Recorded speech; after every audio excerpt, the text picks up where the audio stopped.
All right, mic check, mic check. All right, it's coming. The audio's coming through from somewhere. Let me see where it's coming through. 'Cause I'm over here watching this video. Hold on.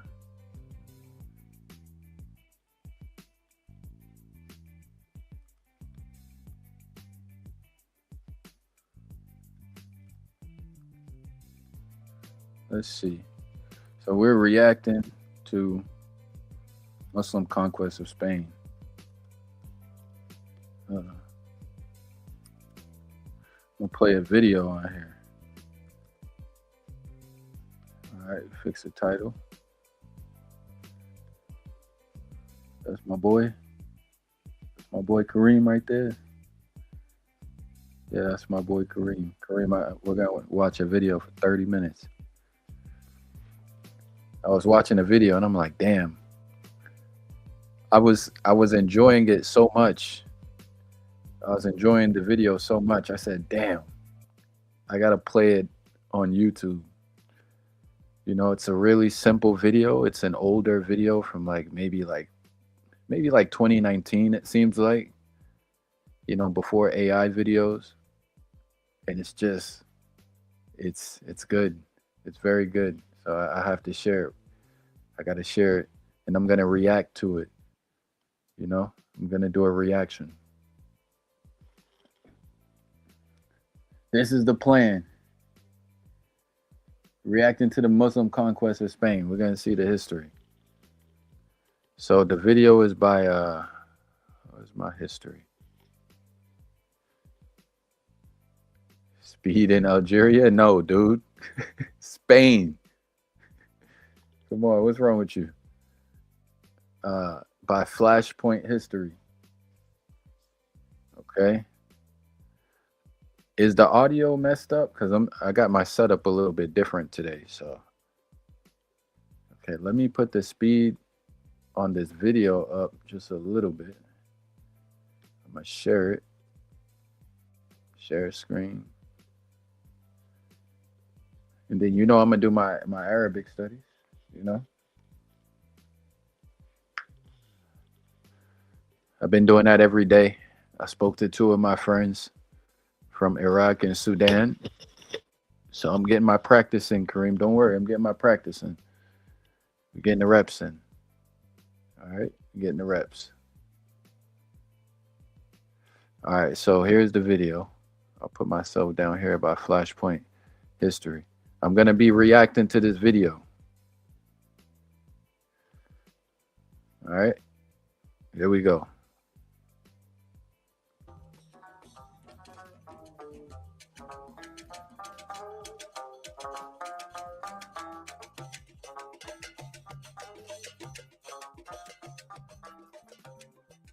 Welcome back to another episode of Flashpoint History's War of the Worlds.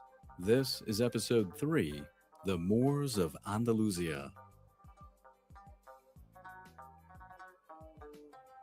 In our last episode, we talked about how the Islamic conquest finally managed to take out all of North Africa. And in this episode, that expansion continues into the rich lands of Spain as the armies of the Caliphate extend the empire's borders to the edges of the known world.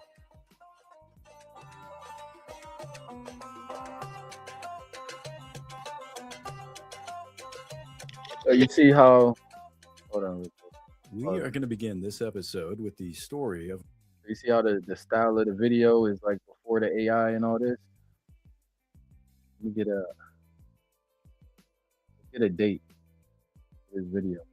This is 8 years ago. So 8 years, October 7, 2017. So we getting the pre AI history, YouTube history. I'll put the closed captions on. a people that had been I gotta displaced. put the closed captions for my boy Kareem, you know. Let me take this comment off. There's the comment. All right, this is it. The Visigoths. Let's talk about the Visigoths. There was once a great nation that, as Shakespeare would one day say of Julius Caesar, would bestride the world like a giant colossus. Its people were initially hardworking and industrious, committed and pragmatic. Their resourcefulness allowed them to grow from a small city state known as Rome to a vast territory that incorporated hundreds, if not thousands, of cultures and ethnicities. Now, this wasn't going to be an easy path. Every avenue and road All and right, so we're field gonna was stop stained right with. there. Okay, we're gonna stop right there. All right, they said it started as a small culture in Rome. Okay, no problem. But when I look at this is really almost no different, almost no different than what the Islamic um, caliphates look like. Like as far as territory goes, it was always Mediterranean. So I will have to agree with Truist. Sometimes he said Egypt was a Mediterranean culture. Yes, yes, but he was saying that for a different reason. He was trying to remove the African component to it, but that's another conversation. This right here, this Roman Empire, it's a Mediterranean empire. That's basically what it is. It's the Mediterranean empire. So when Truist like says that, let me call this stupid fucker. Let me call it. Is the sound bad? Let me. Yeah, yeah, yeah, yeah. Okay, let me try to fix this. Hold on, I know how to fix it. I'm gonna call him really quickly just to teach him a lesson. So let's turn off these headphones. All right, mic check. Kareem, how's that? Is the audio better, Kareem?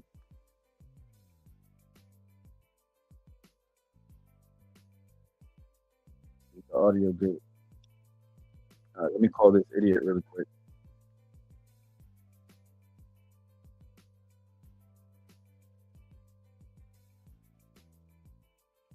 Get this idiot on the line. I'm gonna do a live phone call, y'all. Mhm. Call this idiot. See if this idiot picks up. You think it's you, Kareem? Tell me if the audio is good or not. I'm about to start an argument with this nigga real quick on some history. We be thinking you know. Oh, he ain't answered. You be thinking you know, but he don't really know. But I'm gonna wait till I get him on the line to drop that one. Hundreds, if not thousands, of cultures and ethnicities. Now, this wasn't going to be an easy path. Every avenue and road and field was stained with blood as the fledgling republic had to fight her way to dominance. But along the way, and you can even argue that this was a consequence of her own success, driven and uncompromising, and added this ruthless men changed that republic into an empire. She was now driven by a single emperor, which would have been the antithesis of her founders. Of course, with good leaders, the empire would flourish, but with bad ones, the empire would begin to crack. The people that the Romans had come to dominate waited like jackals at the periphery of a campfire, awaiting that time to strike. And by the 3rd and 4th century of the Common Era, the fire of civilization or subjugation, depending on how you looked at it, that was the Pax Romana, began to ebb. And with the dimming of that light, barbarians began to appear on the horizon, their voices like their armies growing in strength, all wanting their piece of a once mighty empire. The barbarians that came had a lot of names: the Vandals, the Alans, the Huns. But amongst these invaders was a group called the Visigoths. The Visigoths were once an agricultural tribe that lived in an area that would one day be the country of Romania. They were, however, attacked by the Huns, and as they say, one doesn't know true fear unless you've been on the business end of a Hunnic attack. They were Okay, so they're saying these Visigoths are really from Eastern Europe, and they were attacked by these Huns, which are, I believe, they're Central Asian, right? Let me see. Let's see who the Huns are. Yeah, they're Central Asian. nomadic people who invaded southeastern Europe around 370. Okay, so you got these Eastern Europeans, and I'll share that, migrate. Damn, I lost connection with the audio just by sharing that. StreamYard got to fix that, or I got to figure out how to work around that. All right, and they make their way to southwestern Europe, basically. So let's keep following this story. See where this story takes us.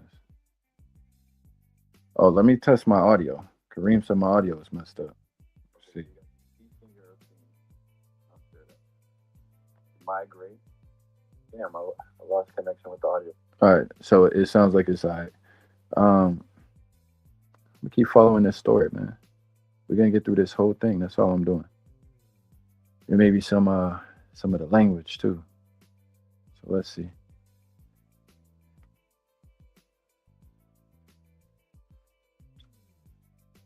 Then demarcated by the river Danube. And Emperor Valens, who was the main man in charge at this point, seeing this as an opportunity to I'll bring that back a little bit. expand they were, however, attacked by the Huns. And as they say, one doesn't know true fear unless you've been on the business end of a Hunnic attack. They were forced to flee. They went south to the border of the Roman Empire, which was then demarcated by the river Danube. And Emperor Valens, who was the main man in charge at this point, seeing this as an opportunity to expand the potential manpower for his army and incorporate a new ally, the Romans would call this a federati, allowed them to cross the river and settle into Roman territory. But his subordinates, seeing this as a chance to exploit a displaced and refugee people, the type of people that really didn't have any other options, instigated harsh and insanely cruel terms. They were the slumlords of the worst variety, and when the Visigoths couldn't pay the rent or afford, I don't know, food, in some cases were forced to sell their own children into slavery in order to make ends meet. They were forced to live in just deplorable conditions, denied weapons, and repressed in a multitude of ways. But like with many other examples of human resilience, their spirit was not diminished, and eventually they rallied together and under a leader named Fritigern were able to fight back. On August 9th, in the year 378, Valens, who was now eager for victory and to crush this upstart rebellion, rushed in his exhausted troops to take on what he thought was a much smaller barbarian army, but he was deceived, and by his own scouts nonetheless, they failed to spot the Visigoth cavalry. The Battle of Adrianople, which is one of those notable battles in the decline and fall of the Roman Empire, found the Roman army surprised. Fritigern had ordered a smokescreen created by burning the scrub grassland, and from this, Goth horsemen appeared seemingly from nowhere. Unaware and thus unprepared, the Roman cavalry was quickly routed from the field, and the Roman infantry found itself attacked on both flanks by enemy cavalry, just as the main body of the Visigoth army came barreling down into them. Okay, so it took me a second to catch on. So now we got the Romans and the Visigoths right now. 378. Roman historians estimated that two-thirds of their army was lost, but And we see who were the commanders, Valens and Fritigern. So red is the Romans. I'm guessing that the real number was likely higher, as they probably wanted to downplay their massive defeat. But what the Romans couldn't hide that day was that Valens, the emperor himself, was killed alongside his men. This defeat would be a big one for the empire, and the way I looked at it, this was just the beginning of karma. The Romans knew that they now had to play nice, or at least respect the Visigoth a little bit more, and allowed them to settle in the Balkans in exchange for manning the role of guard duty along the frontier. But the Visigoths knew that they couldn't trust the Romans. I mean, would you? And again, waited for their moment to strike. When the great empire... I really like how it outlines that um, that social interaction with them. They fought it out. The Romans, like, damn, we gotta respect them. Like, they're fierce warriors. So Let's allow them to settle here and make them in charge of the defense the barrier, the border, or whatever they had this time, the frontier. Paying attention, listen closely. Was split into two with the death of Emperor Theodosius I in 379. The eastern and western halves were weakened. The Visigoths began to move again down south and eventually into Italy, and meeting only scant resistance along the way, they marched on the city of Rome and in 410 sacked and then plundered the once spectacular capital. And by the way, this was the first time in 800 years that the sanctity of Rome was violated. The Western Empire was indeed crumbling. Emperor Honorius, who, if you look in the See, pantheon of I gotta say, I like this style. This style is very slow, but this is the type of history that I like, right? It's telling you who did what, when they did it, where they came from, where they went to. This is history. Then I also like adding the layer of politics in there as well, because that's where the understanding is gonna come in. great emperors of Roman history, you're not going to find them, realized that the Goth actually had some sort of battlefield utility. He made a treaty with them, offered them a considerable amount of cash, and then sent them into the Iberian Peninsula to deal with the Germanic tribes that had already overrun what was once a Roman province. The Visigoths, who were now a military power to be recognized, made short work of these tribes and were then duly awarded with lands in southern Gaul. But their days in France were to be numbered as another Germanic tribe known as the Franks muscled their way in. The Visigoths So it seems like there was some negotiation between the Visigoths and the Romans said you can have Gaul until the Franks came through. And we know the Franks are those people who were Vikingers, if I'm not mistaken, right? The Nordic people that pushed their way south. We had these people push their way east, west, and south. In the east would be the Rus people, I believe, right? Which aligns with Russia. In the south, they went all the way down to goddamn Sicily, right? Right, Kareem? These Nordic people, they went all the way down to even Sicily, and they was hiring those Arab cartographers to come in and draw maps of the earth. And I talked about that in one live, King Roger the second, I believe, something like this in Sicily. And then you also have in Gaul these people, right? The Franks who muscle their way down. And then we also have to talk about where the Viking epics, I guess you could call them, come in with the story of the fathers and sons. I forget their name. Eric's son and this guy who went to goddamn Iceland and this and Greenland and Canada area. You know, so they went west, east, south. You know, here we go. now proceeded to move down into Spain for good. Of course, this move wasn't going to be without some sort of challenge. I mean, after all, we are talking about the early Middle Ages here, where just about everyone was out for some carnage. The Romans of the Eastern Empire, to be named later the Byzantine, would later try to retake Spain under their auspicious and very capable Emperor Justinian.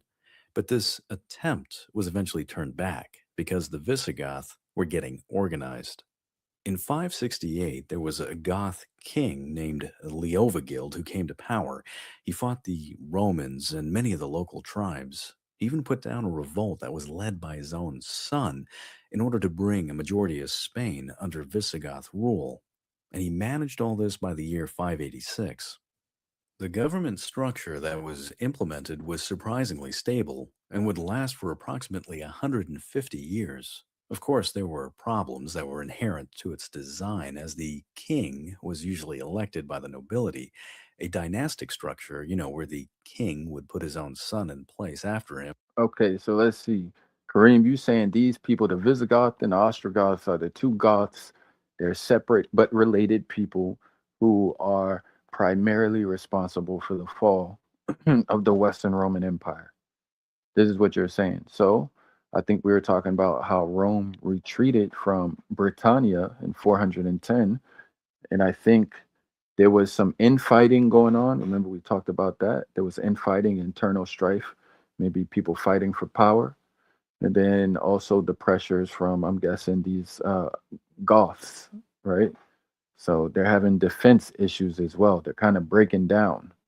You're getting a lot of these quote unquote barbarian people who are uh, warriors, to put it plainly. They're the warrior people. They're the quote unquote savages, right? Um, that's how I view it so far. Come up here, Kareem. You want to talk? Do you want to talk, Kareem? If you want to, the invitation is right there, bro. And was only tolerated sparingly.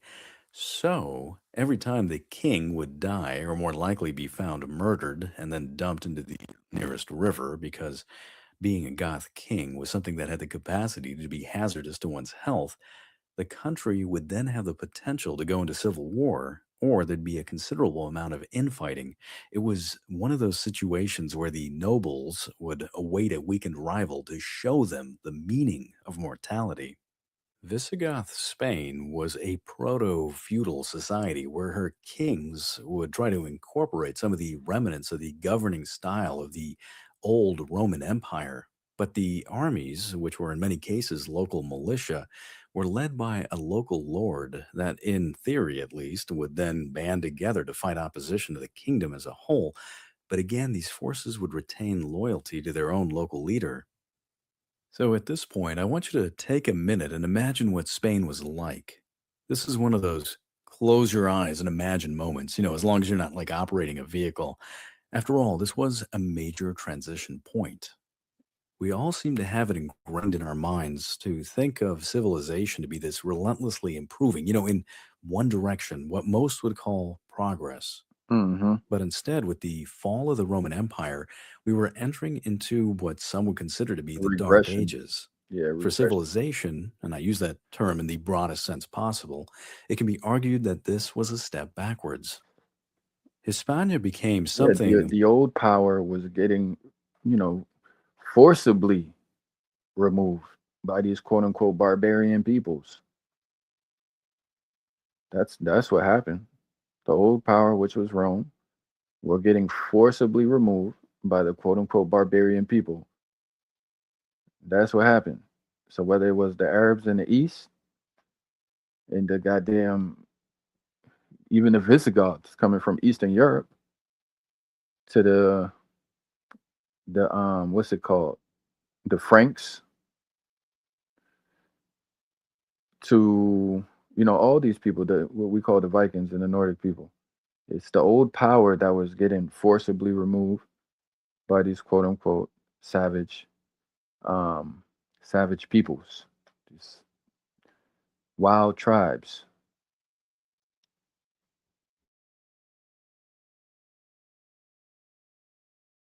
not quite so harsh and definitively more drawn out in terms of time. You didn't have zombies walking around, but instead, what you had was a loss of the high society and technology that she once enjoyed under the Romans. As a whole, she went into decline and on multiple fronts.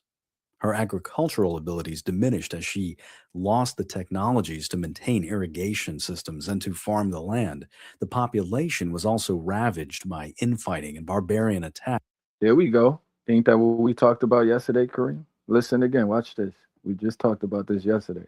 Diminished as she lost the technologies to maintain irrigation systems and to farm the land. The population was also ravaged by infighting and barbarian attacks and plague. Her The population was ravaged by infighting, barbarian attacks, and plagues. We were talking about the Songhai. They also had that infighting. And then the Moroccans came down and laid the smack down on them because the Moroccans came down. with muskets, and the goddamn Songhai warriors is still, just doing their archery, I guess. And that ain't really no match for, you know, the musket. Um, Same thing kind of with the Romans, except that the Romans had the technology, and these people, the barbarians, didn't. Well, and I'm saying that in air quotes to call them barbarians, but they didn't adopt or improve on the technology. So they say Europe goes into a dark age, and then in the East you have the innovations of the Arabs, at least cartographically, and I guess they'll say scientifically and mathematically as well. But this is because now the Arabs were getting the Greek source material, right? They're getting the Greek source material, and they're translating it, and they also got the Indian source material. Um, but I know they talk about like I think they say the Syriac or the Syrian playing a crucial role between Eastern Europe and West Asia. So basically, from what's it called? Greek? No, not Greece. Um, how should I describe it? From Persia through the Syrian or Syriac people and over toward, I guess you could call it the Greco-Roman side of the Mediterranean. That's what I'm gonna call it. Rome. Rome. There it is. We'll just call it Rome. But I want to include Greece in there too. Um, so the Arabs were getting that information from both sides, the Eastern Europeans, the Roman world, and they were getting the information from the Persian world, and they were getting the information from the Indians. And they're getting all this information and getting it translated. Like we talked about how they say the hey OTK, this mess OTK head up when I said this, that the numerals we use are Arabic. He said, "What? I gotta get OTK back on this subject. That the numerals come from the Arabs, and they say the Arabs got it from the Indians, and we got it from the Arabs through the, I guess, the Anglo, you'll say, or the Europeans. This is how they describe it.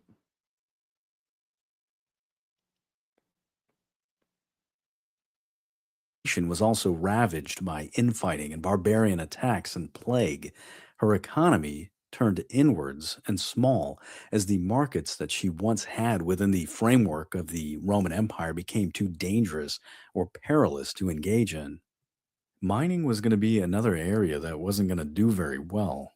I mean, after all, this was one of the major reasons that a lot of people came to the peninsula. It was very rich in silver, and the Romans had mined the land to a level that would not be rivaled until the time of the Industrial Revolution. Now, it goes without saying that infrastructure was also going to take a hit. Roads and bridges and canals were also neglected, and in some places abandoned altogether. But despite all these problems, Spain remained a cosmopolitan place. Her population now included Greek, Carthaginian, Roman, Celtiberian, Lusitanian, and now Gothic influences. As a whole, she remained strong up until about the year 710. In the year 710 is when we start to hit some major political upheaval. It was in this year that the Visigoth king Watiza died, and his son Oh Aquila was shit. next in Okay, line to here we take go. power. So we see what happened. A king dies in 710. Witiza. Here we go. This is what I wanted to know. What was the catalyst that spurred this? What set it off? Right? What kicked this expansion off? We got to know this history, man. Carthaginian, Roman, Celtiberian, Lusitanian, and now Gothic influences. As a whole, she remained strong up until about the year 710. In the year 710 is when we start to hit some major political upheaval. It was in this year that the Visigoth king Watiza died, and his son Aquila was next in line to take power. Now, records of the time period are not entirely clear what exactly happened. It is known, however, that a prominent nobleman named Roderick swooped down to claim the throne. Roderick was a duke of a large area in southern Spain known as Baetica. He moved quickly and, in some accounts, had himself proclaimed king before anybody could actually do anything about it. Okay, so I see what happened. There's a nobleman named Roderick. I think they said he stepped right in. The king dies, Watiza dies. Roderick says, I'm stepping right in. But it was really supposed to be the king's son that was to take over. His move, however, engendered considerable resentment and split the kingdom. News of this discord spread fast, especially into the ears of the Muslims who, at this point, had just completed the conquest of North Africa and the Maghreb, and more importantly, Mm. were only a short distance to the south. Ooh, look at that right there. Look at that right there. See, history repeats itself because that's a motif. That's a recurring theme. Internal strife,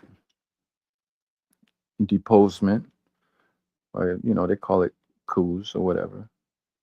And then you got a rebel group or a former militant group, or in this case, was a noble who would have also been a warrior, right? Um, Step right in. Now, while Spain was essentially descending into civil war, just a small strait of water away in what will one day be the country of Morocco, and of course, unbeknownst to Roderick and the rest of the Visigoth kingdom, was a man by the name of Musa ibn Nusayr. He was the governor of North Africa at this point, a man that was both a commander and a politician. It was he that captured Tangier and solidified the rule of the caliphate in North Africa, but he wasn't always a man of lofty status. It was said that his father was taken prisoner in 633 when the Muslim conquest came to Mesopotamia. His father was made a slave, which of course sucks, but as far as slavery goes, he kind of lucked out as he was placed under the servitude Okay, of time out, Abd al. time out, time out. So Musa ibn Nusayr, he is born of a slave, but his father is the slave of an emperor. Let me see, Persian emperor. Captured Tangier and What solidified year is the this? This is 716 CE. 640 to 716 CE. rule of the caliphate in North Africa, but he wasn't always a man of lofty status. It was said that his father was taken prisoner in 633 when the Muslim conquest came to Mesopotamia. His father was made a slave, which of course sucks, but as far Mm. as slavery goes, he kind of lucked out as he was placed under the servitude of Abd al Aziz ibn So you Marwan. know what?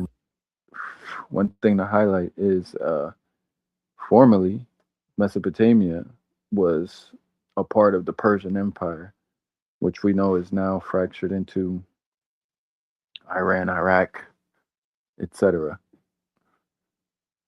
But at this time, I believe this Persian Empire, let me see, Persian Empire, let's say in 711 AD. Let's get that. The Persian Empire is called the Achaemenid Empire. So it no longer existed, having completely been conquered by the Arab Muslim Umayyad Caliphate by 651 AD. All right, no problem. So let's go to Persian Empire in 631 AD. So it's called the Sasanian Empire. It was in a state of severe crisis marked by rapid political instability, civil war, and economic decline following its devastating defeat by the Byzantines. Power shifted quickly between monarchs, including Arzarmid, Azarmidokht and Khusra the Fourth. Let me show y'all what I'm reading. This might be some very interesting history to study. I should know who all these people are at this time of Muhammad. That's going to be one of my projects, to be able to tell about the time of Prophet Muhammad, what was going on all around the world, who was in power, what happened, what's the history.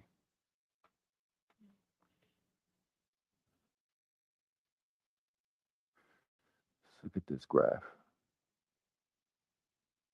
Hopefully this is a good representation. So this is 490 BC. You know what? I like this. This is the Persian world in 490 BC. And the only place that wouldn't be considered, the only place that's not a part of this empire is where Islam comes from, or at least what we think it comes from, right? But Arabia, give me 1 second, y'all. Arabia. But you got Iran, you got Iraq, you got Turkey, you got Egypt, or at least part of Egypt, the Sinai. You got Shams, Israel, Syria, Lebanon, right? I see even Armenia is in there, Cappadocia, Sicily, Sicilia, Cyprus. And then you got it going all the way, touching India. So Afghanistan is in there. It looked like Oman is in there in the Persian Gulf. Um, Media, Assyria. Okay, now I see the difference between where Syria is and Assyria. The Euphrates River separates Assyria and Syria. Let me blow this up.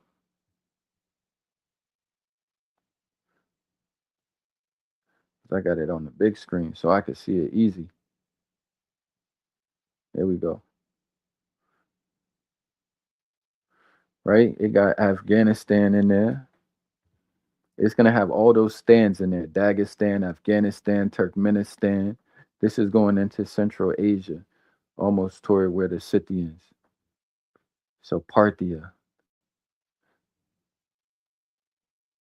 So Parthia, let me see. Parthia would be, damn, that would be the eastern side of Iran. And I know Turkmenistan is in here too.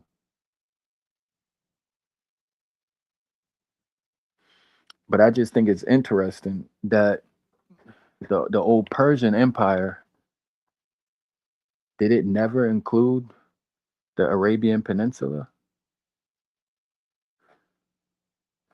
So I gotta get that information. Let me talk to the AI. Let's get an answer.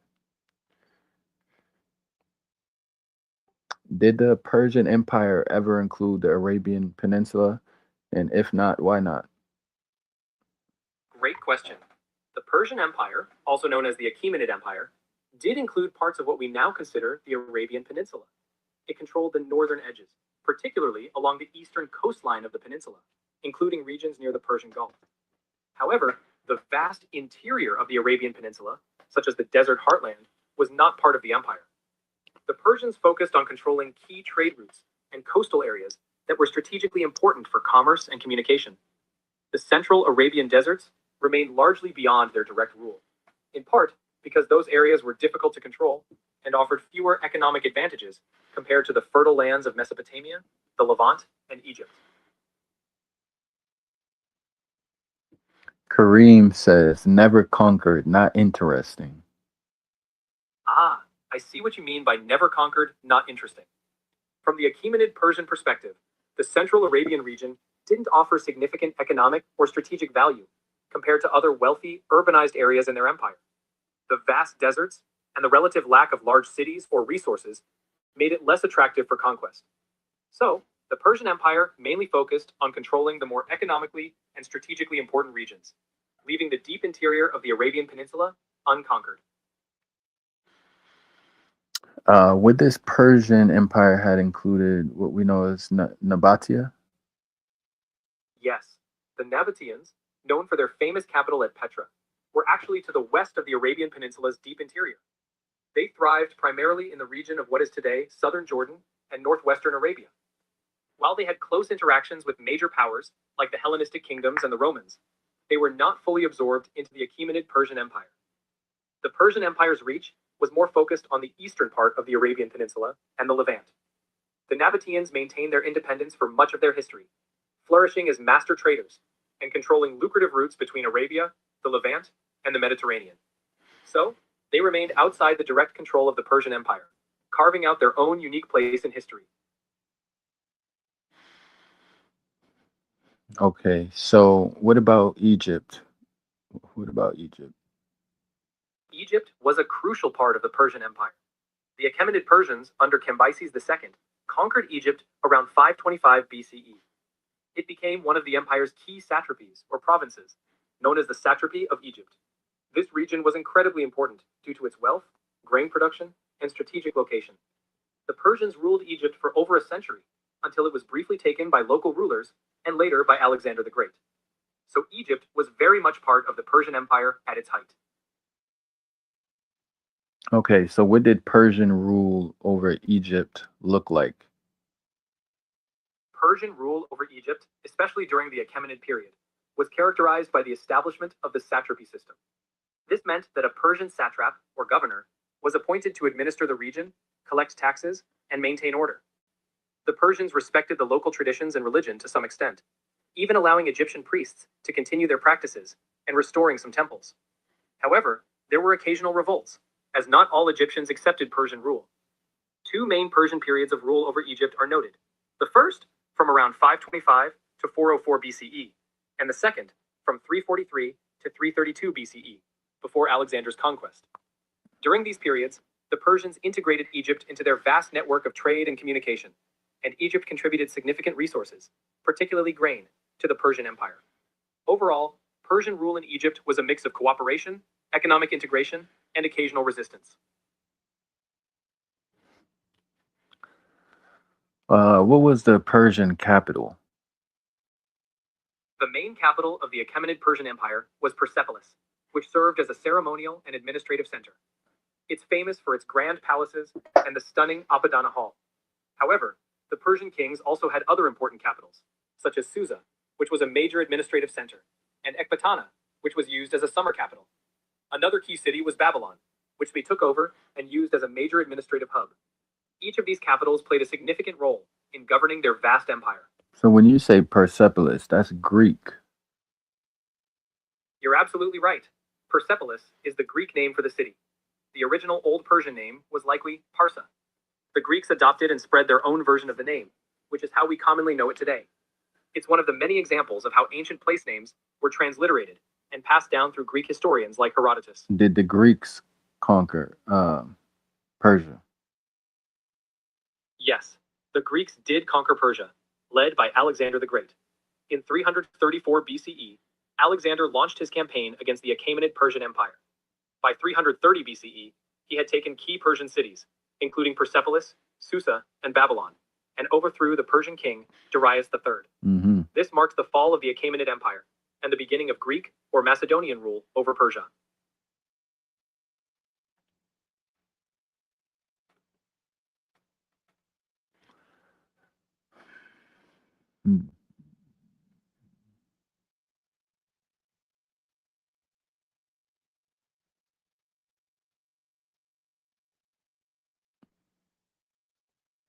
You know, Kareem, I'm always talking about contact and the impact of contact and how advantageous contact is, even if it means that people die and sometimes you get conquered.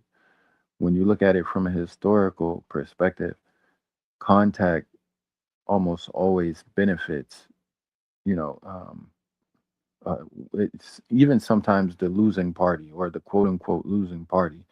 You know, that contact could lead to an adoption of a new technology that you didn't have before, right? So, for example, like the when the Romans left Britain, They left behind a lot of their infrastructure and they used them as fortresses, as waterways, bridges, et cetera, right? At least as the foundation. They left religion. I'm pretty sure they may have left maybe even weaponry. I'm not even 100% sure, but I can imagine weaponry and metallurgy, you name it, right? Um, let me see what the AI thinks about this. Exactly. You're touching on a really important point.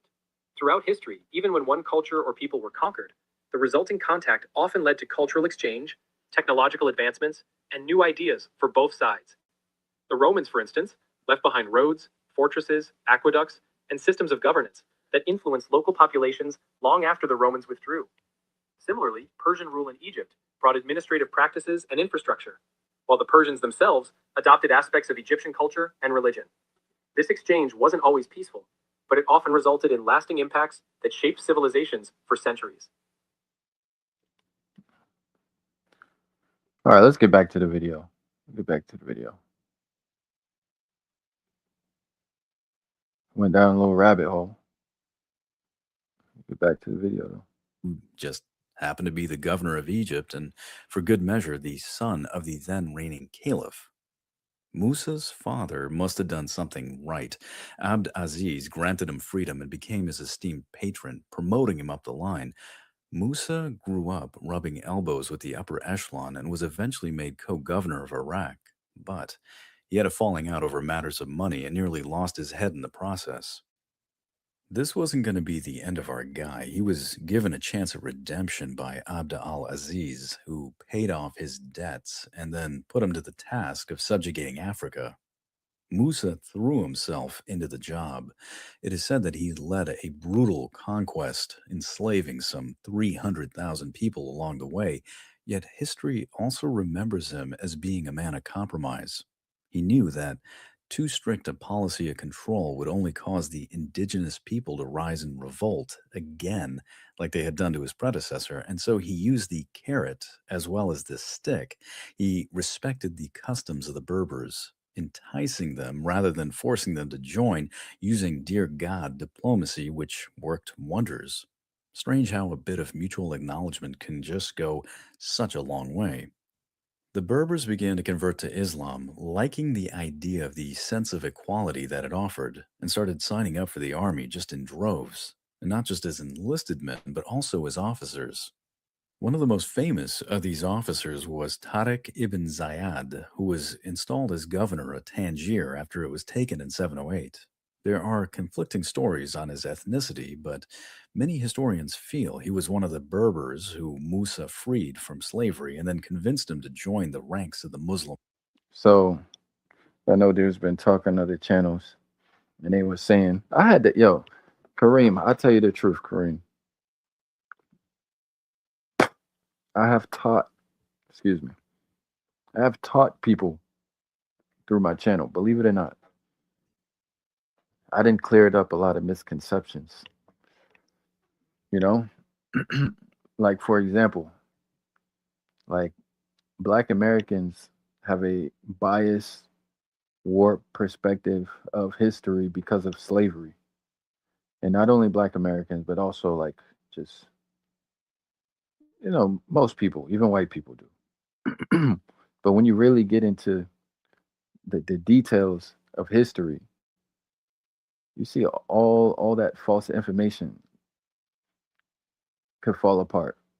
But people believe certain things, you know? They believe certain things. As what? Are you asking me as? Okay, I'll give you an example.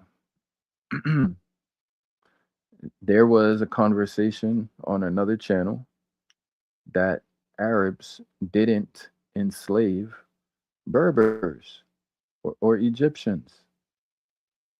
This is something I already knew because I did the history. I've been doing the history, you know, I've been doing the history from the Islamic perspective for like a year consistently on this channel, but for at least 4 years.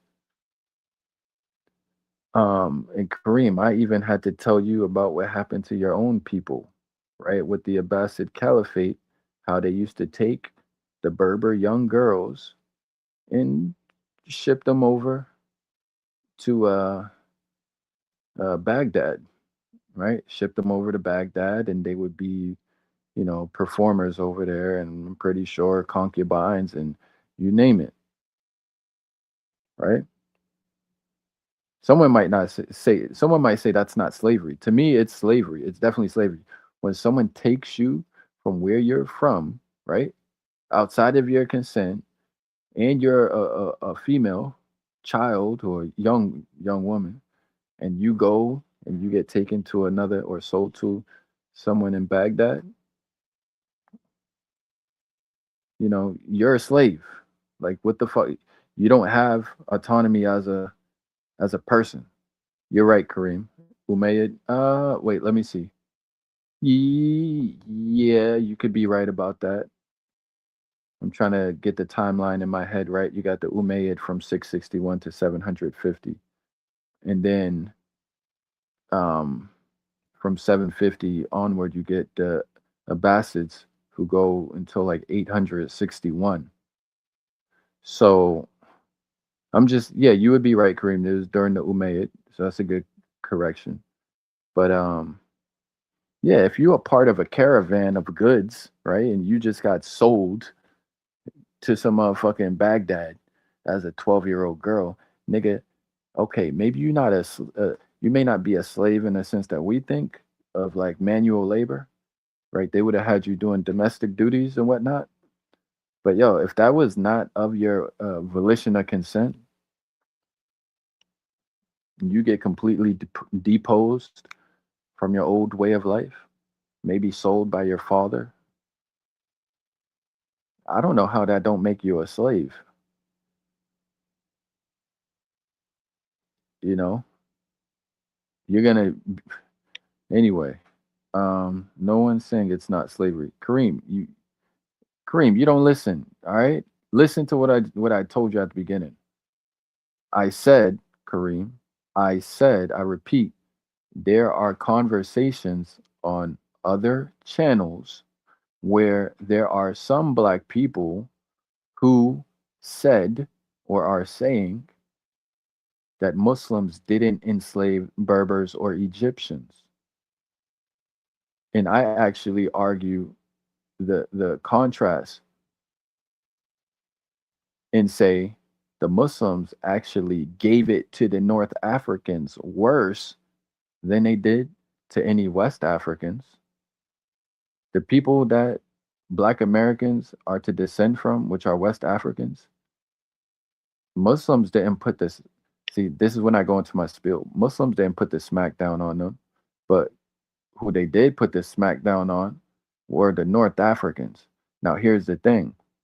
I'm not even saying North Africans weren't black, weren't brown, weren't whatever, but mainly it's Afrocentrists and Pan Africans who say North Africans are invaders. You know, see, Kareem, when I said that, bro, I wasn't talking about you. I'm referencing other people on YouTube that you may not know about, but I'm just talking about previous conversations and what I hear online. For someone to say that Muslims didn't enslave the North Africans or the Egyptians, that's a warped, incorrect perspective of history. But most black people have that bias because we're taught that everyone was a part of our downfall, right? We're taught that we were everyone's slave, but they don't talk about when the Berber was the Arab slave. They don't talk about when the goddamn Circassian and the Mamluk were the Arab slaves. They don't even talk about when the Asians, the Central Asians, were the Arab slaves. Why don't they talk about that? Or what about this? When the Europeans, right, from across the Mediterranean and up toward Iceland were the Arab slave during the Barbary Wars. Like people in the world like to equate black people with slave, and they like to hide when everyone else was enslaved. They try to make it, oh no, it's only the black people. No, that's bullshit. That's a lie. So that whole narrative, they try to, push energy toward black people. Oh, you a slave. Like a person say that, be like, nigga, you don't know history, bro. Like you just don't know it. You think that Berbers never got enslaved. There are people saying this on bigger channels, which is fine. I don't give a shit. But I'm just saying there are people who actually believe this. But when you study the history, you see history tells a different story. Army. This must have been one of those paying it forward kind of moments. Again, Tariq must have done something right because he rose to prominence very quickly. By 709 to 710, most of North Africa was under the rule of the Caliphate, and by now, reports must have been reaching these two men that Spain was in a state of disorder. The nature of the Islamic conquest was that it needed new lands to plunder, and this must have made the peninsula a ripe target. Plus, the lands to the south were arid and very unpromising, so if you had a choice to battle fierce people and then end up claiming a chunk of the Sahara, or battle fierce people and then claim a chunk of fertile land in Spain, well, the choice was easy which way you're going to go. Some say, however, that the reason for invasion, and this could be completely myth or folklore, again, the records of this time period are not exactly complete and the exact timeline may be off. The dates that I'm giving you, by the way, are based on the most likely consensus. But in any case, it was about 710 in the city of Ceuta, where an ex Byzantine governor named Count Julian lived. This man had an axe to grind, and Hugh Kennedy picks up his tale. Hugh Kennedy, by the way, in his version, he's paraphrasing a more contemporary chronicler, and he refers to King Roderick as Rodrigo. Quote, according to the chronicler, Tariq wrote to Julian, paying him compliments and exchanging presents. Now, Julian had sent his daughter to Rodrigo, the Visigoth king of Spain, for her education and instruction, and Rodrigo had made her pregnant. When this news reached Julian, he said, I do not see how I can punish him or pay him back. So hold on. The Arabs got word of this internal strife going on. Let me go back because I was trying to follow it, but I got a little bit lost. So I'm gonna go back like 2 minutes, y'all. Claiming a chunk of the Sahara, or battle fierce people and then claim a chunk of fertile land in Spain. All right, so they don't like the conditions of the land in North Africa. You told me about this story, Kareem. It's all good. I'm gonna listen again. I'm gonna listen again. Well, the choice was easy which way you're going to go. Some say, however, that the reason for invasion, and this could be completely myth or folklore, again, the records of this time period are not exactly complete and the exact timeline may be off. The dates that I'm giving you, by the way, are based on the most likely consensus. But in any case, it was about 710 in All right, so we're in the year 710. the city of Ceuta, where an ex Byzantine governor named Count Julian lived. This man had an All right, so there's an ex-Byzantine governor living in Ceuta, which is in Africa, right? It's that little piece. And it's good that we got this map right here because I'm going to pause and we're going to look at Ceuta. But they're saying a ex-Byzantine governor named Count Julian is living here. So let's go Ceuta in Africa. Old map. Let's get an old map of the city of Ceuta. It's a Spanish city, and I brought this up. It's a Spanish city, but it's in Africa. It's Spain, but it's in Africa. And this is when I was going into politics and geopolitics, when I was trying to teach the hard head, the knucklehead, you know, there's different ways to look at things. But here we go. This is what I'm looking at right here. Um, I don't like this map. I wish it would zoom out a little bit.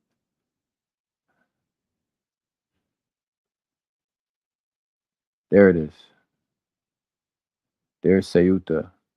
So you got Spain, what we know as politically Spain, and then Spain also controls a piece of this land through this strait, the Strait of Gibraltar, I believe it's called, right?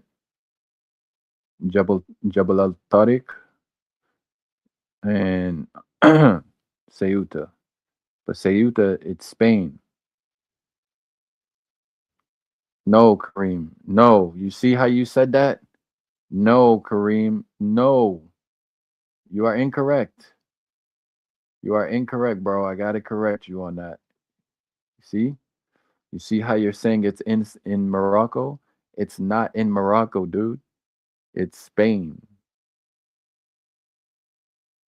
I know it's confusing because you're looking at this landmass and you're saying this is Morocco. But no, this may be Africa, right? You could call it Africa because that's the name of the continent. And Africa is not really a political thing. It's more of a geological thing, right? It's a landmass. But politically, Kareem, this is Spanish Africa. Let me show you. Let's go back.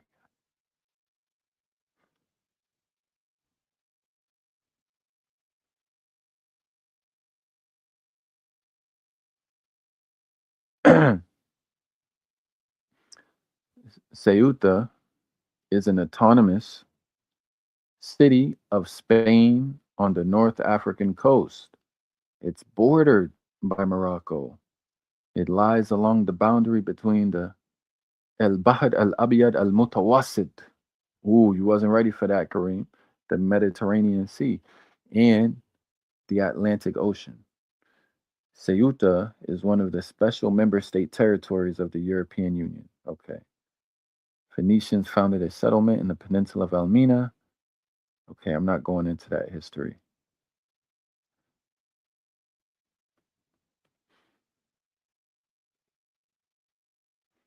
An archaeological site dated to the 7th century BC next to the Cathedral of Ceuta. The baths of Ceuta. Look at this. I like this. Marinid walls. Look at that. I like that design. I like that design. Why are you saying Gibraltar is British, bro? Why are you saying that? Did they sell it to the Brits or something? Why are you saying that? Let's see. Prince Henry the Navigator during the conquest of Ceuta. 1572 depiction of Ceuta. Look at the fortress. Yeah, it looked Marinid to me. What they call it Marinid. That's what it looked like. Yeah. And I love the artwork from this time frame. 1572. How they used to make everything look like a damn coloring book. That coloring book style. I like that. Look at this. Navigable moats. This is fire. You gotta respect that. You gotta respect that. Look at this. Look at that. Come on. I like it. I like it. Yeah, it's nice. Spain. Spain. Um, wow, that's an interesting. Look at this, Kareem. This is a perfect map.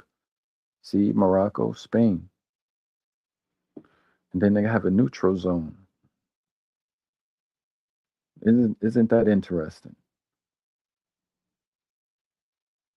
Hold on, let me get some.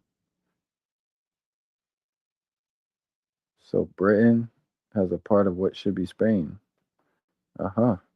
Yeah, I like those little, interesting historical examples that kind of break the rules a little bit.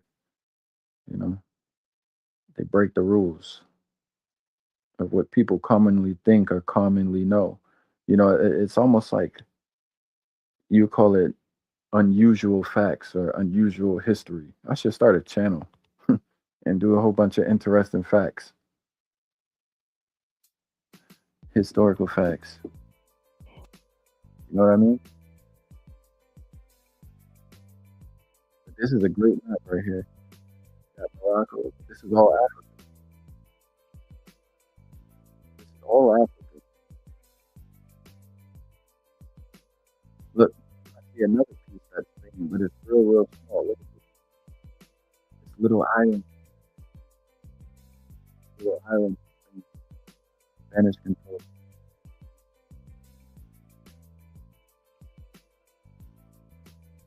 Now it makes you ask yourself, what is Spain? What is Morocco? What is the United States? What is Canada, Kareem? Because we confuse them with land masses. Clearly, that's not what it is. Oh, okay. Sound check. Sound check. Sound check. All right, let me see. You said to do a sound check. Give me 1 sec.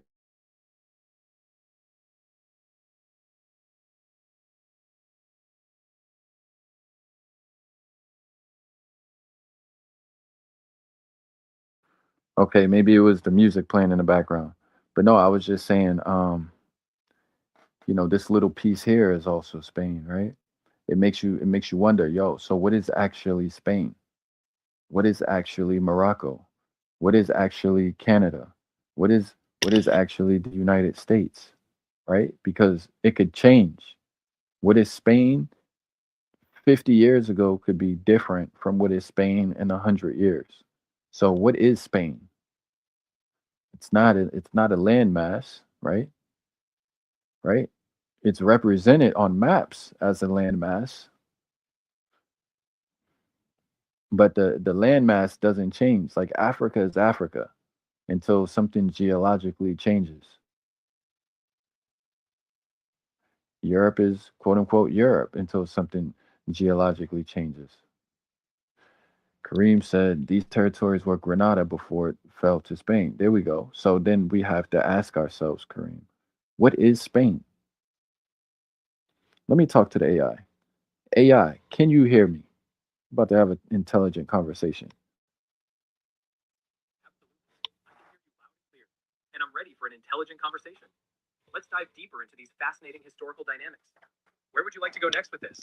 All right, so I'm looking at a map of the city of Ceuta, and geologically, right, it encompasses, or geographically, or geologically, it encompasses what we know as Africa, but it's really Spain. Some people might think, misinterpret it as being Morocco. But when you look at the map, you see the border and the neutral zone between Ceuta and Morocco. But Ceuta is Spain. So it leads me to ask, what is Spain, right? Because what we know as Spain can change depending on time and history, right? In 1900, Spain will can be something different than Spain in 2200. So how do we actually define what these quote unquote countries are? That's a profound question. The definition of a country, like Spain, is not fixed in time. It evolves based on historical events, political boundaries, and cultural identity. For example, the Spain of the 16th century was a vast empire with territories in Europe, the Americas, and beyond. The Spain of today has defined borders on the Iberian Peninsula and enclaves like Ceuta in North Africa.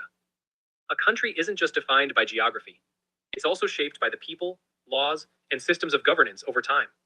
So when we talk about Spain, we're really talking about a dynamic entity that has shifted across history, an evolving blend of geography, culture, and political power. You see, to be honest, Kareem, I don't think she really answered the question. You know, let me tell her that. I don't think you gave us a clear answer to the question. You're right. That question is complex, and it deserves a clearer response. Defining what a country is can be approached in a few key ways. First, a country is often defined by its recognized legal borders at any given time. This is the modern international law perspective.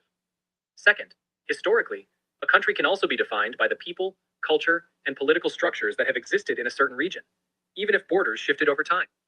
So when we ask, what is Spain? We're talking about a fluid concept, sometimes defined by the nation state's legal borders, and sometimes by the historical and cultural continuity of the people who've lived there. It's not fixed. It's shaped by history, identity, and time. I would actually disagree. Well, not even disagree. I would actually say, now that I think about it, what we know is Spain is it's basically you can't separate it from the politics, right? It's a political infrastructure. To me, that's what Spain is. That's a really insightful take. You're right. Spain, like any modern country, is deeply tied to its political infrastructure. The institutions, the government, the laws, all of these create the framework that defines what Spain is at any given time. Without that political structure, the idea of Spain as a nation state wouldn't hold together. So, in many ways, you're pinpointing the core. The political infrastructure is what gives a country its tangible definition.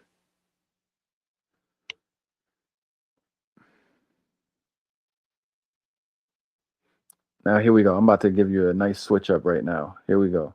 So, what did Machiavelli say about this political infrastructure that makes up these nation states or nations or states? Machiavelli had key insights about political infrastructure that define nation states. He emphasized the importance of a strong, centralized state with absolute authority over its territory and citizens. He believed that power and stability were crucial for maintaining the state.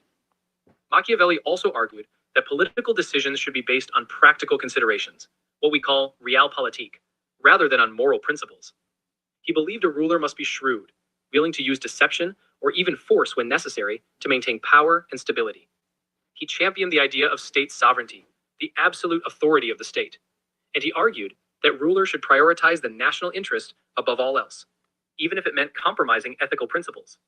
So for Machiavelli, the political infrastructure is the backbone of any nation state. Okay, what about a ruler like Mussolini? Mussolini, as the leader of fascist Italy, took a page from Machiavelli's playbook in some ways, but with his own twist. Mussolini believed in a totalitarian state, where the political infrastructure extended into every aspect of life. He centralized power, promoted nationalism, and used propaganda and force to maintain control. Unlike Machiavelli's flexible approach, Mussolini imposed a rigid ideology, fascism, on the state, making it inseparable from the political infrastructure. Under his rule, the state controlled the economy, the media, education, and even private life to create a unified national identity. So, while Machiavelli laid the groundwork for understanding political power, Mussolini took it further, transforming the state into a total, all encompassing entity. Yeah, see, you can't rule with like paranoia like that. That's not the way to rule. You got to rule through influence, not through straight up force and control. You got to convince the people. That's how you rule. That's my opinion, though, Kareem. That's my opinion. That's a thoughtful perspective. Ruling through influence, winning hearts and minds, often creates more lasting stability than ruling through fear. Convincing people to buy into a shared vision can often be more effective than control alone. It's a balance of power and persuasion. And history shows that when rulers rely too much on force, it often leads to instability in the long run.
Damn, Kareem, I was talking that whole time. You didn't even tell me I was on mute. God damn, man. I responded to you and everything. Oh man. Yeah, I was talking. I was responding to your comment. So I was saying you don't fight the USA through ideology and morality.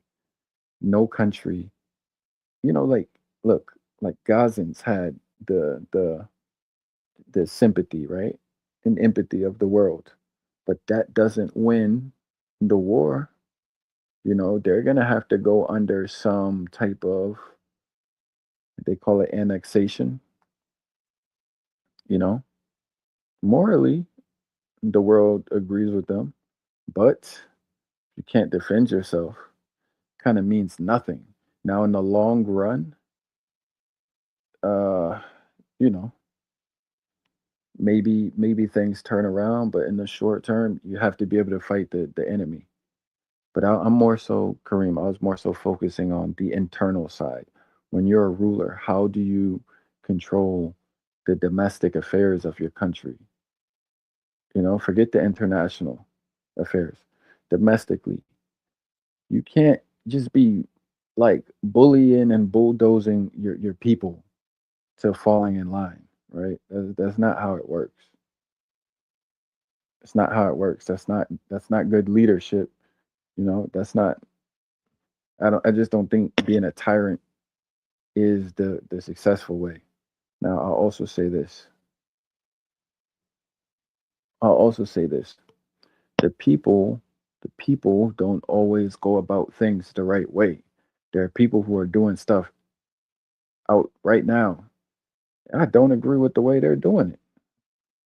I just don't.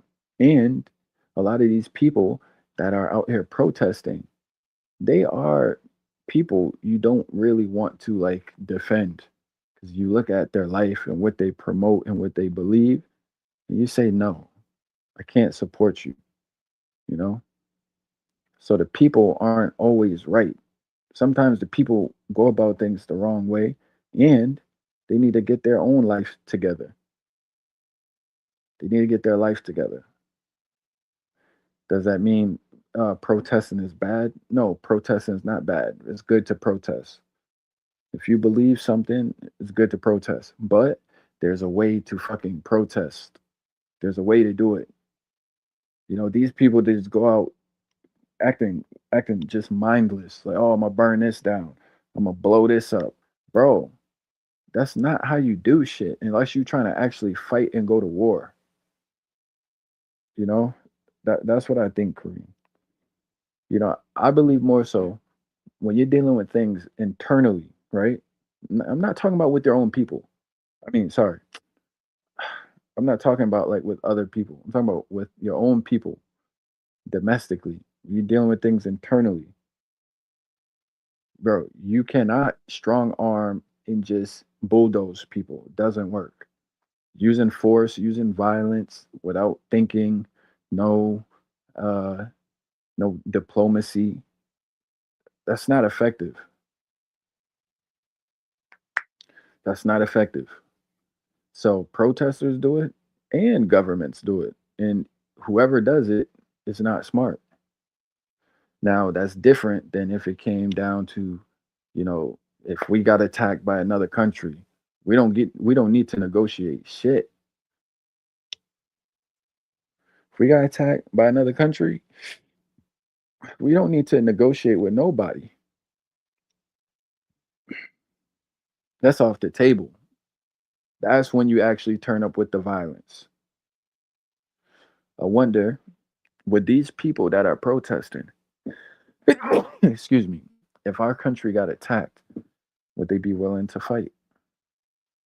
Would they be willing to defend their country? You know what I mean? No, but they're willing to fight their own country. It's like, what the fuck? This shit don't even make sense. Like, yo, if you hate, see, and I understand what they be saying sometimes, but these really be the far right people that be saying this, and I can never be with the far right. Some people might say that's enlightened centrism. Call it what you want. Exactly, Kareem. You stand for people who stand for the right things, but you got to have a good argument. You see what I'm saying? You've always got to have a good, strong argument. You deal with your own people with the argument. When it comes to other people, you could use violence, especially if you're defending your country, your home, whatever. You know what I'm saying? But when you're dealing internally, domestic affairs, you gotta do that ideologically, not through violence. You don't commit violence against your own people, your own country.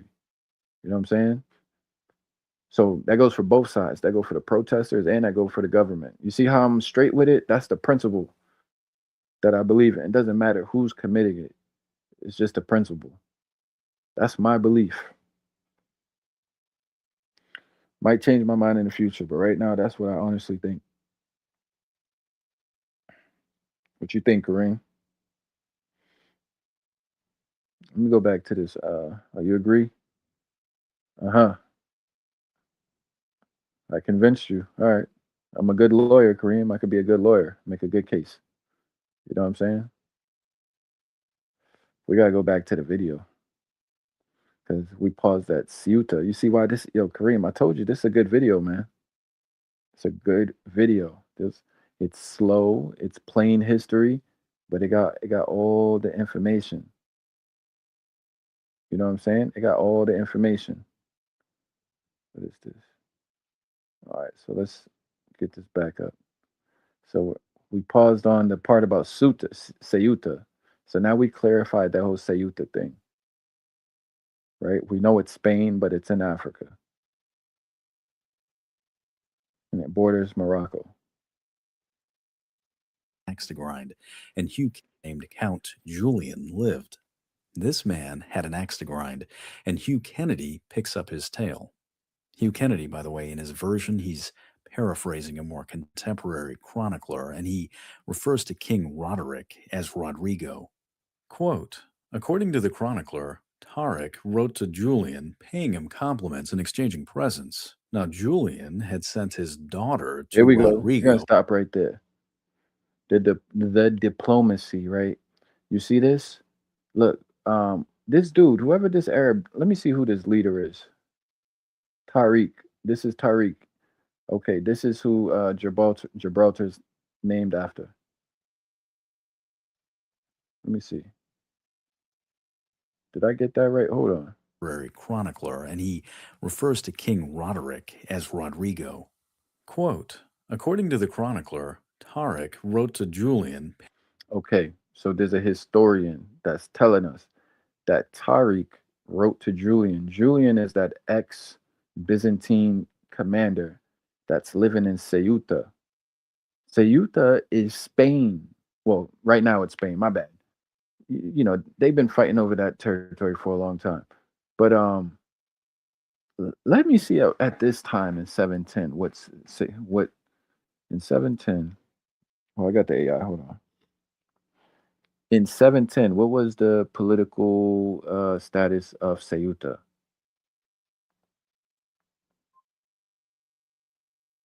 In the year 710, Ceuta, known at that time as Septim, was under the influence of the Byzantine Empire, but its political status was shifting. The city had become somewhat isolated due to earlier geopolitical changes, and was likely paying homage to the Visigothic kingdom in Spain in the early 7th century. By around 710, the city became a key strategic point, just before the Muslim conquest of the Iberian Peninsula. It was conquered by Muslim forces in 711, led by Tariq ibn Ziyad. So in 710, Ceuta was on the verge of this significant transition. It sat at the intersection of Byzantine influence, local rulers, and soon came under the rising political dominance of the Umayyad Caliphate. I hear you, Kareem. Kareem said North Africa was Byzantine. I kind of don't like that Byzantine title because it sounds way too Greek and it'll throw you off. That's what I believe, Kareem. I get what you're saying. The term Byzantine does have that Greek connotation, and it can be a bit misleading when we're talking about North Africa during that time. Even though the Byzantine Empire was the continuation of the Roman Empire in the East, Hmm. it's true that the region had its own unique mix of local cultures, Berber influences, and Roman administrative structures. So thinking of it as simply Byzantine might not capture the full picture. It's a fascinating, complex history for sure. Right. She understand what I'm saying. No, it wasn't Greek. This is Roman at this time. You see what I'm saying, Kareem? This is the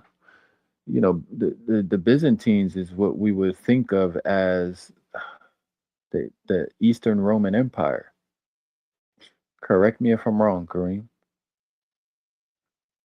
The Byzantines are who we would think of as, okay, you're saying the language was Greek. Let me ask, was the language in these provinces Greek under the Roman Empire? That's an interesting question. Under the Roman Empire, in the provinces of North Africa, the primary administrative and official language was Latin. Latin was used in governance, law, and public inscriptions. However, the everyday spoken languages of the people included a variety of indigenous Berber languages, as well as Punic, a remnant of Carthaginian influence. Greek did have some influence, especially in the eastern provinces of the empire, and among some intellectual circles, but it wasn't the dominant language in North Africa. So, to sum it up, Latin was the main official language, but there was a rich linguistic diversity in those provinces. Kareem, she's disagreeing with you, Kareem. She's saying the language was Latin. This is what she said. Latin was used in governance, law, and public inscriptions. So yeah, this is Roman. But you see what I'm saying? Why it could be confusing when you hear it called the Byzantines? Okay, Kareem, I'm telling you, the Byzant who are the Byzantines? The Byzantines were essentially the continuation of the Roman Empire in the east, after the western part of the empire fell. Is there anything Greek about the Byzantines? Yes, absolutely. The Byzantine Empire was, in many ways, deeply connected to Greek culture. Over time, the official language of the Byzantine Empire shifted from Latin to Greek, especially after the 7th century. The culture, philosophy, and even the Orthodox Christian tradition of the Byzantines were heavily influenced by Greek heritage. So, while they carried on the legacy of the Roman Empire, the Byzantine world was deeply rooted in Greek language, art, and thought. Right. So, but here's what I'm saying, Kareem. When look, they become one Romanized, right? So they're not even really, celebrating Greek like that. They're now using Latin in all of their like official political governmental institutions and practices. But they're still holding on to the name Byzantine. No, at this time they are Latinized people. They're Romanized, right? It's called the Roman Empire. I just don't like the term Byzantine. I think it throws you off from the culture.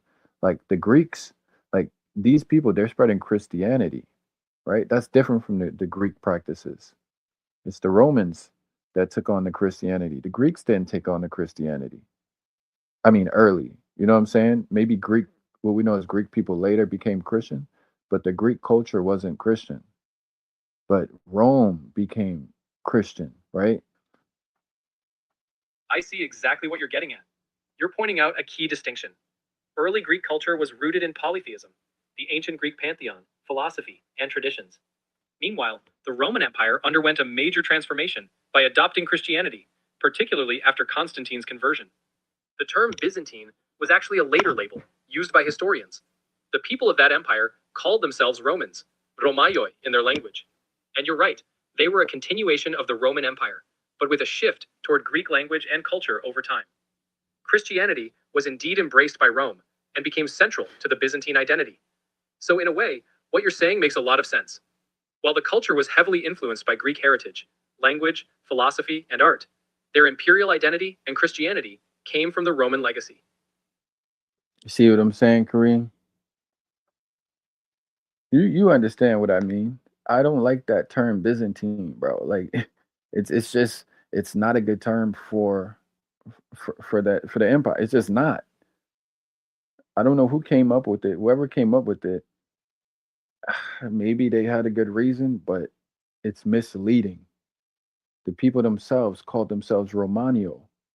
They didn't call themselves Greek. They didn't even fucking speak Greek anymore. They didn't even practice Greek motherfucking religion. You know what I'm saying, Kareem? These niggas, they practicing Christianity, which was adopted under the Romans, and they're speaking Latin. And if we go further, I could even bet that the architecture is Roman. Let's ask. Is the North African architecture Greek or Roman? North African architecture during the Roman period was predominantly Roman in style and influence. You'll see classic Roman. Did the Greeks ever conquer North Africa besides Egypt? Yes, the Greeks did have influence in North Africa beyond Egypt. One key example is the region of Cyrenaica in modern-day eastern Libya. Greek settlers established colonies there as early as forget about like anything that even borders Egypt. I'm talking about the Maghreb in northern Africa on the western side, not just close to Egypt. Understood.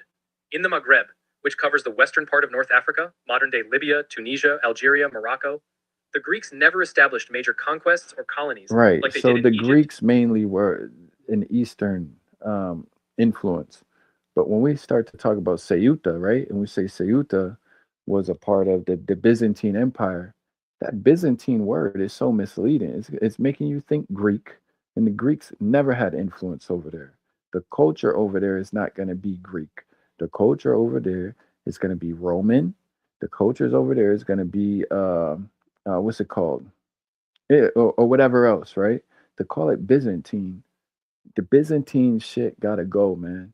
It's misleading. It's not accurate.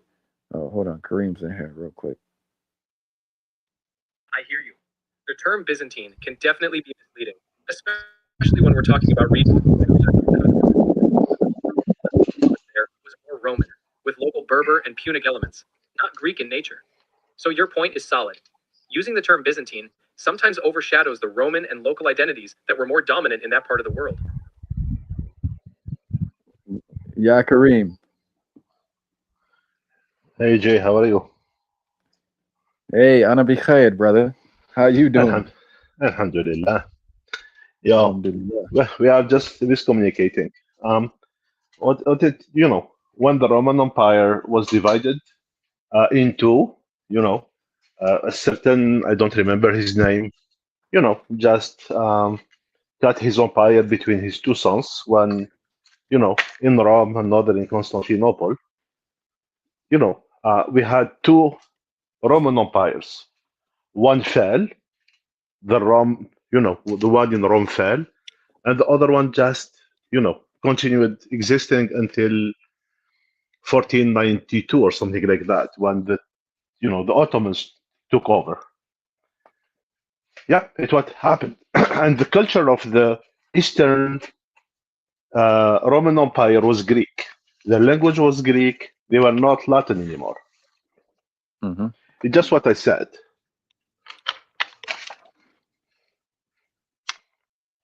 No. Let me help you out, Kareem. I gotta help you out. Mm-hmm. Mm-hmm. Let's get on the same page here, okay? Go ahead. The East. Okay, you know what? Hold on. I think I agree with you. You're saying the Eastern Roman Empire, which they call the Byzantines, correct? Yeah, it was called the Byzantines, like I think in 1800. Before it wasn't called the Byzantine; it's just the Roman Empire. Right. Yeah, Right. I think Okay, they but called it. The historians called it Byzantine to separate it from, the Western Roman Empire that they wanted to inherit. Like we are, we are still Roman. So the mighty Roman Empire, the German one said they are still the Roman, and they couldn't say that, the historians, if there was another Roman Empire, so they changed its name. They were playing with history. You understand what I mean? No, we got to We clarify. did this for ideological um,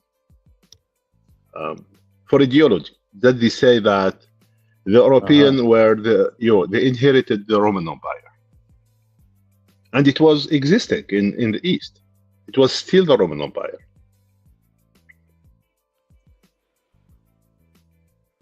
You hear me? Okay. So what did the people in the West call themselves?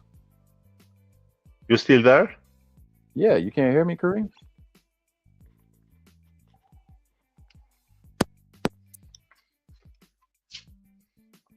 You can't hear me? Mic check. I gotta see what's going on with this. Can you hear me? Let me see. Can you hear me? Let's see if he looks at the screen. Let me check on my iPod if I can hear myself.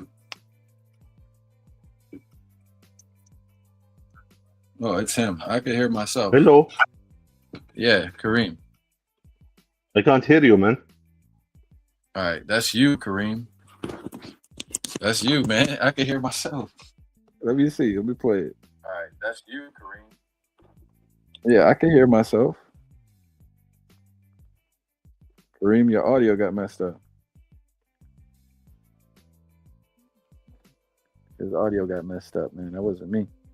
Paying him compliments and exchanging presents. Now, Julian had sent his daughter to Rodrigo, the Visigoth king of Spain, for her education and instruction, and Rodrigo had made her pregnant.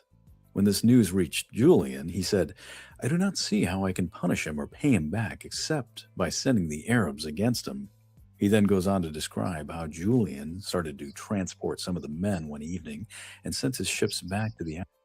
You can hear me? Yeah, I can. I think I got just kicked out for some reason. Okay, we're gonna talk about this story in a second about Rodrigo, Julian, and the Arabs with the woman, the daughter. But okay, let's finish the Byzantine story. Okay, okay.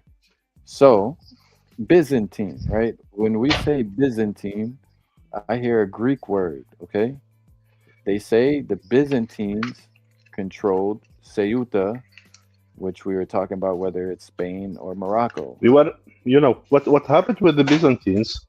The Vandals took over, North Africa, part of Algeria and Tunisia. They took over, right? The Vandals. And, the Byzantines, and when Rome fell, I think it fell in 500 or something like that, 530 or 40. The Byzantines, they came and they reconquered again North Africa. Wait, So wait, wait. You said it. Wait, hold on. Let's get this history correct. Let's get the history right. You said you think the Roman Empire fell in 530? or something like that. I don't remember. But the Western Roman Empire, The Western Roman Empire. Okay, like let's 470, 75. There is no a definitive date, but just ask AI. Gonna tell you, which is, it just says 476 when the Germanic chief Yep. Odoacer deposed Romulus Augustulus, the last Roman emperor. Yep. This event marked the end of central Roman authority in Italy, although the Eastern Roman Empire, which they called the Byzantine Empire, continued for nearly another 100 years. Mhm. Okay, so 476. Now let's look up Eastern Roman Empire. When did it fall? 1492, I think, or Okay. something like that. 1453. 53. Yeah. And Constantinople was captured by the Ottoman Turks, led by Mhm. Sultan Mehmed II. Okay, ending over 1,100 years of Byzantine rule. The final emperor Constantine the 11th died during the city's fall. Okay, so the Byzantine Empire. Okay, So how do we define the Byzantine Empire, Kareem? I actually, uh, how the Byzantine, it wasn't called the Byzantine Empire though. It was, I think the Europeans started to calling it Byzantine Empire in the 1800s, if I am not mistaken. It was, you know, for instance, the Quran, you are gonna when you talk about the Rome, the Hmm. Roman, they are talking about the Byzantine Empire. The other one disappeared, in, like we said, in 456 or something. It was not existing anymore. So it was called the Roman. Themselves called themselves Romans. They weren't, you know, Byzantine. I think why Byzantine? Because the city Constantinople, I think it was Byzance, the name of the city. Okay, let's look at it this way. How about we do this, right? I don't know if you were listening when I said, Rome was a Mediterranean empire. Did you hear when I said that? Yeah, it was definitely.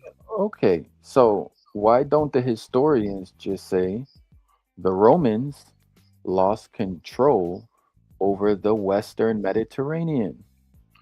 Oh, like I told you, it's ideology because it was not Europe anymore. And who wrote the history? It's the Roman, uh, the um, the European. Okay, so what were the So European trying to say? What are they trying to say in that their that history?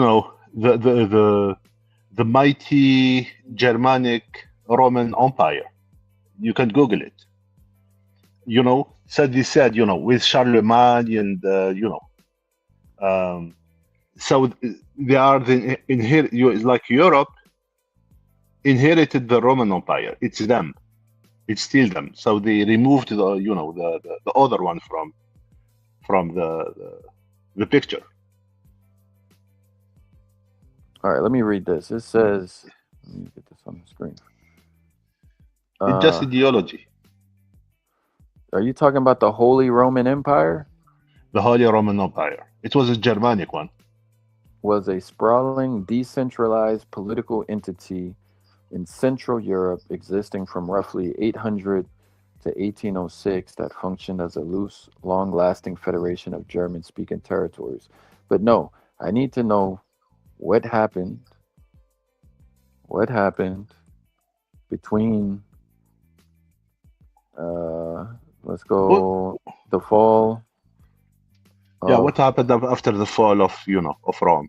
Western Rome and Yeah. the rise of the Holy Roman Empire. All right, let's see. Okay, what happened between the fall of the Western Roman Empire and the rise of the Holy Roman Empire? Okay, between the fall of the Western Roman Empire in 476 and the crowning of Charlemagne as Holy Roman Empire emperor in 800, Western Europe transformed from a centralized Roman state into a fragmented landscape of Germanic kingdoms characterized by declining urban life, the rise of feudalism, and the growing political power of the Catholic Church. What do you say about that, Kareem? So the Holy Roman Empire. So they kept the name Roman, right? Yes. So yeah, it's like they inherited the Roman Empire, like it's Yeah. 300 years after. So the Uh huh. historian, just to say it's still the Roman Empire, the legitimate Roman Empire. It's what they wanted to convey.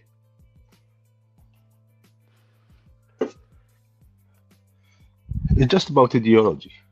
Otherwise, yeah, the Roman Empire exists. It didn't fail actually in 475 or because there was the Hmm. Eastern one. It's still the Roman Empire. Hmm. It's the same lineage. So let me ask you, as a Berber brother, Hmm. Hmm. what is the reputation of the Roman for an Algerian? What do Algerians think of Roman history? I was googling that, a few weeks ago. So I was comparing, for instance, Gaul with Algeria regarding the Nomad Empire. I think the Berbers they didn't want to integrate in the Roman Empire, so they were always struggling and struggling and struggling. Mm-hmm. They didn't like Spain and Gaul. They were 100 part of the empire. North Africa didn't want to, Uh-huh. so they didn't accept the colonization, if you want. But Mhm. Gaul accepted. Rome defeated Vercingetorix in Gaul, and it was over. There was maybe some struggle for 30 or 40 years, and they integrated 100%. So They became part are of the. Algeria didn't want to. so The- Algerians, do they go ahead? there was some cities that were 100% Roman, as Tebessa, Thevest at that time, Carthage, and there was other region that didn't want to integrate in the Roman Empire. They kept rebellion and rebellion. Mm-hmm. Okay. Now, It's what what about how do Algerians feel about the Ottoman Empire? or the ideology again. Because what's history? It's ideology. Who wrote the history? You Mhm. want to convey something, right? Mm-hmm. So for the history today, the Romans were colonizer in North Africa. Mm-hmm. Even though we have emperors, popes, big cities that were Romanized, Mm-hmm. philosophers that were Roman. For instance, the bad reputation of the Vandals. When you see someone savage, you see he's a Vandal, right? Mm. You know why? They associated the name Vandals to savage, because when they conquered North Africa, they sieged Hippon, modern day Annaba, where the archbishop of Hippon in Algeria, Mhm. it was Saint Augustine, and they died during the siege. So the church never accepted that. So they gave a very bad reputation to the Vandals as savages. And I think they were, they were like any other German tribes, Visigoths Right. or Franks, or they were the same. Mm-hmm. Mm-hmm. So in Algeria there was a lot of cities that were 100% Romanized, like Tebessa, modern day Tebessa. It was Thevest at that time. Saldaye. In Tunisia you have Carthage, that were 100% Romanized. So the people there are Christian, right? Before Islam, there is no records. That's the problem with North Africa. You don't find a lot of records. Mm-hmm. But they are saying that during the councils and stuff like that, North Africa was sending a big amount of archbishops. So it means potentially that they were heavily Christianized, at least in the cities. I would think so. I would Yeah. think so. Mhm. At least in the cities, you have Saint Augustine, Tertullian, big doctors in Christianity. There was big scholars from North Africa, and actually some Roman was still spoken until maybe 1200 or something. Hey, We were Kareem, still Kareem, Mm. Keep speaking. I'm gonna go grab a bite really quick, but I'm listening. Yeah, yeah, go ahead. Yeah, but people in the mountains and stuff like that didn't want to integrate in the Roman Empire. They wanted their independence, their liberty. They did the same with the Umayyad, right? There are some scholars saying that, historians saying that the fall of the Umayyad was part of, the fall was the struggle, the wars they were making in North Africa. They took a lot of resources, and they become weak to be overthrown by the Abbasid.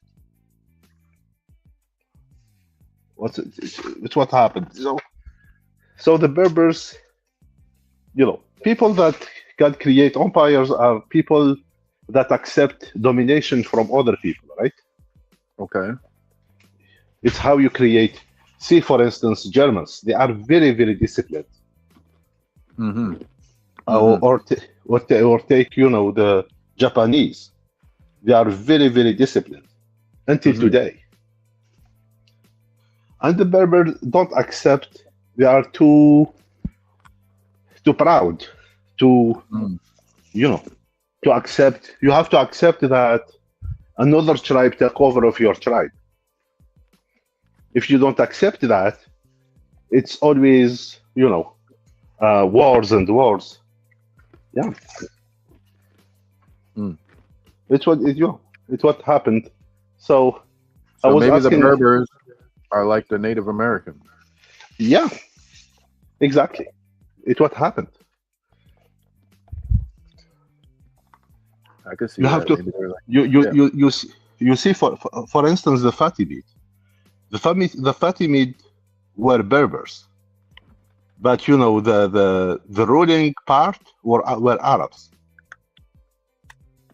because between them, they couldn't accept that someone from another tribe gonna be the chef on them, but a stranger they accept.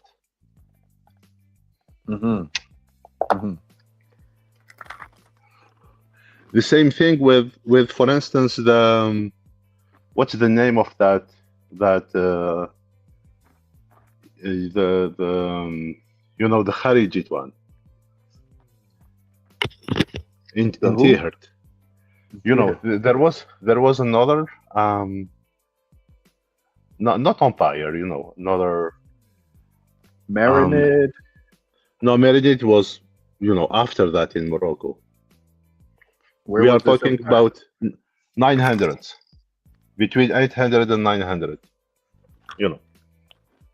Okay. If you just Google Tihert, Tihert, Tihert, Rostomid. The Rostomid they were Kharijit. Another branch of Islam. There you have the Sunnite, the Shia, and the Khariji. So in their struggle, it says they came from Persia. No, the ruling part is from Persia. Right. Not the people. Right. Because when the Kharijit came, because the Umayyad weren't that nice with the Berbers, apparently. We can say that. It looks like. Yeah, It looks like the Arabs and the Persians colonized you guys. Not the Persians, per se. I told you, the Rostam was a scholar. Okay. He preached Kharijism among the Berbers, and the Berbers asked him to become the ruler, because they couldn't accept that someone from another tribe rule. So it's that You see, for instance, Africa being colonized. You know that most of the time there are tribes from Africa, you know, doing war against other tribes. It's why Mm-hmm. it was easy for them to come. It's the same thing here in North America. Comanches against Sioux, and you know they are Mm-hmm. using tribes against other tribes. If you know if they went together, I don't think it would be easy for the white guys to you know to colonize North America. Right. It's what they did. They did that everywhere they went. They did that in Africa. Africa is a lot of tribes, Mm-hmm. Yeah. not you know living in semi-autonomy. They have their it's not strong, you know, like you were talking about Machiavelli, who said you know the government should be strong. Yeah. Yeah, it didn't happen in Algeria, even in you know in the Roman period. But you can, for instance, you know the ruler in Britain during the Roman was an Algerian. He was from Algeria. You know what it is? When you're a ruler, Kareem, you have to have some type of ideological unity with the people. You have to be And the diplomatic. You have to be and diplomatic. and you know what? The people had to accept, you know, to be dominated. Mm-hmm. You know, by not by someone else. Otherwise, it's why you find you know the what did he say? He said you know when you have a girl and a boy, he said you know it's the king choice in French. Do you say it in English as well? No, I don't remember that. Why you say you know c'est le choix des rois? It's the you know it's the king choice because he has a male heir and he has daughter to marry to someone else to do alliances. Okay. It's how you rule. Mm-hmm. You know, you have to do alliances. Mm-hmm. So, you know, the future king is can have you know the king of two tribes at what time. Right. The Roman weren't about tribes. They were city. It was their force.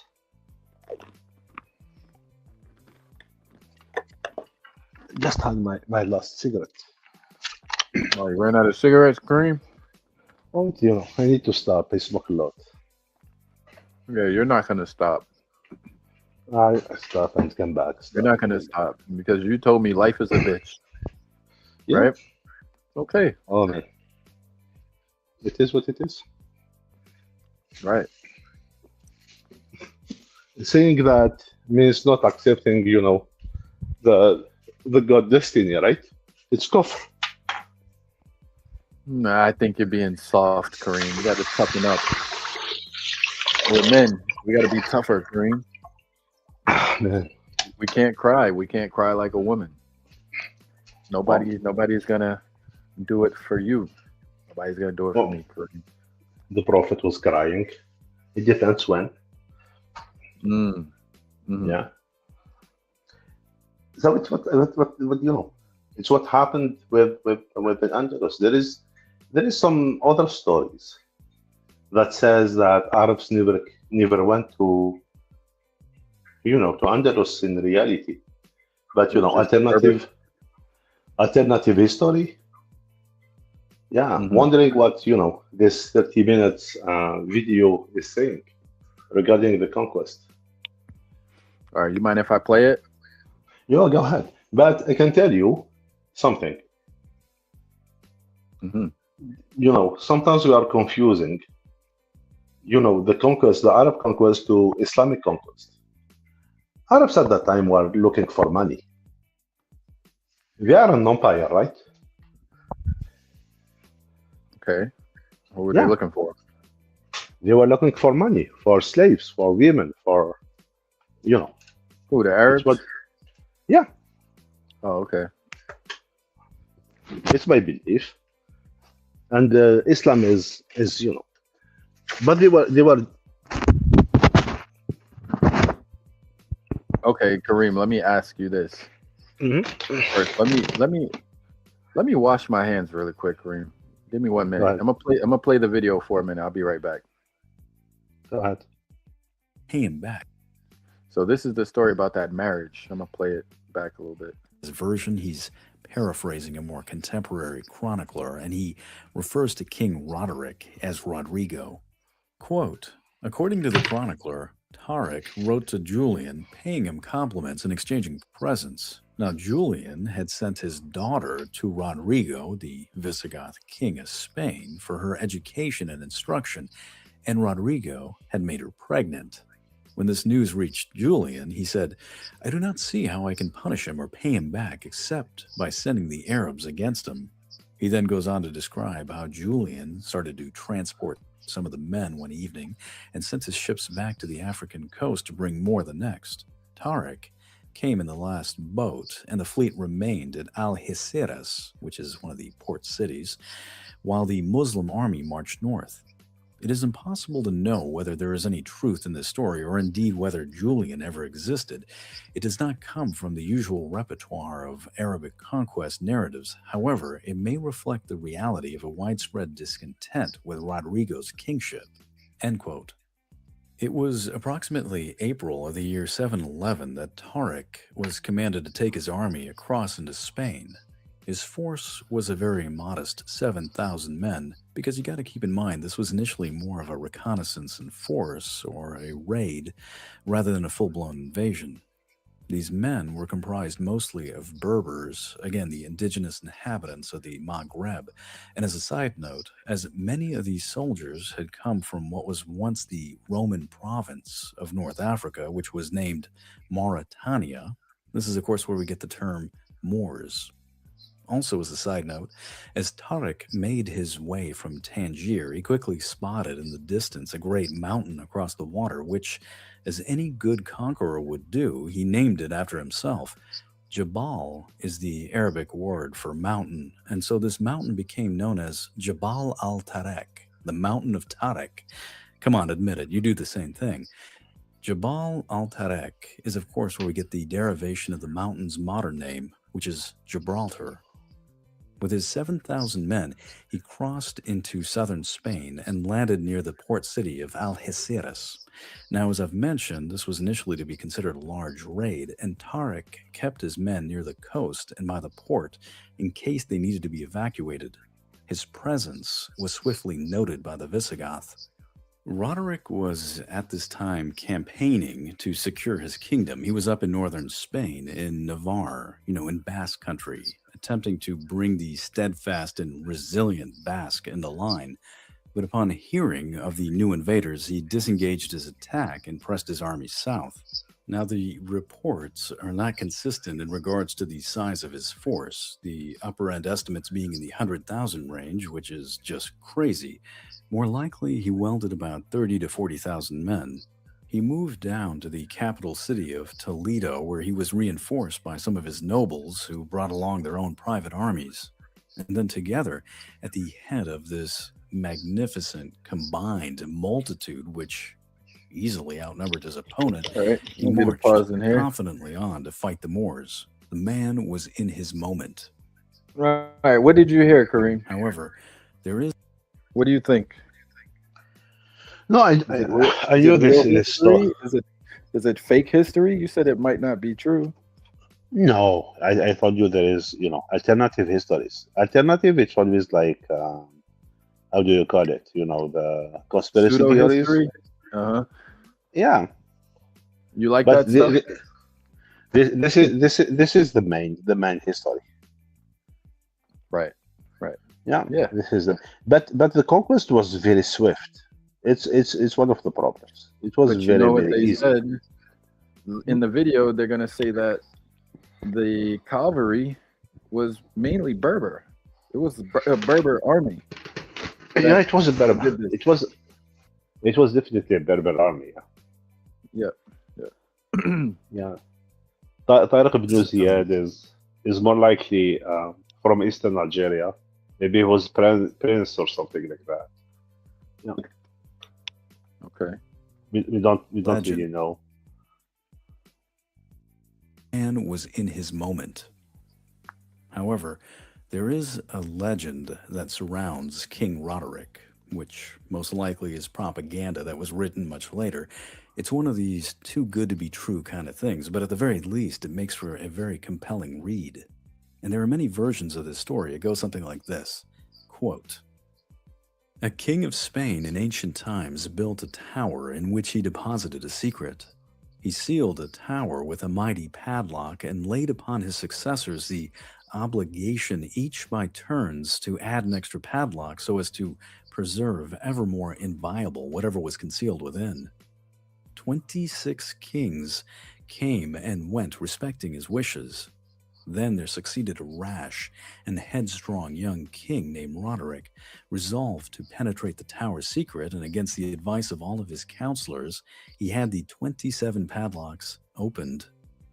He then entered the chamber within, and upon its walls were painted Arab horsemen, scimitars at their belts, spears brandished in their right hands.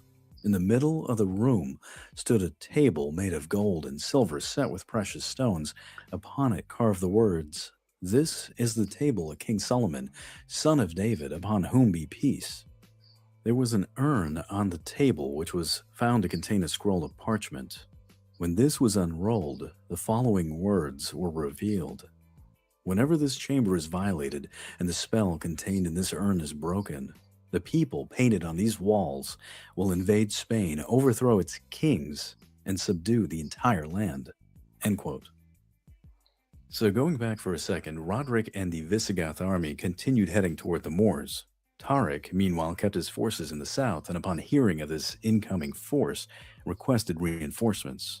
Musa ibn Nusayr sent in another 5,000 troops to bring Tariq's fighting strength to about 12,000, but still, even with these additional forces, he was still vastly outnumbered. Now, the exact location, as well as the exact date of the Battle of Guadalete, as it was going to be known, is still a bit hazy. Some say it happened in the year 712. The Arabic sources have it pinned down to July 19th in the year 711. What is kind of known is that it occurred someplace around the city of Cadiz. The battle played out something like this. Roderick spotted Tariq's forces positioned on high ground awaiting him. They were kind of up on a hill, and when the Visigoth king saw this, he sent his army into a broad frontal attack, hoping to dislodge the enemy and let the math of his superior numbers do its thing. But halfway to the enemy, his noblemen, his allied people, basically halted their own private forces. If you recall, all the local lords within a Kareem, I got a Visigoth question kingdom. for you. I, How many of this cavalry of these armies do you think were women? oh, zero.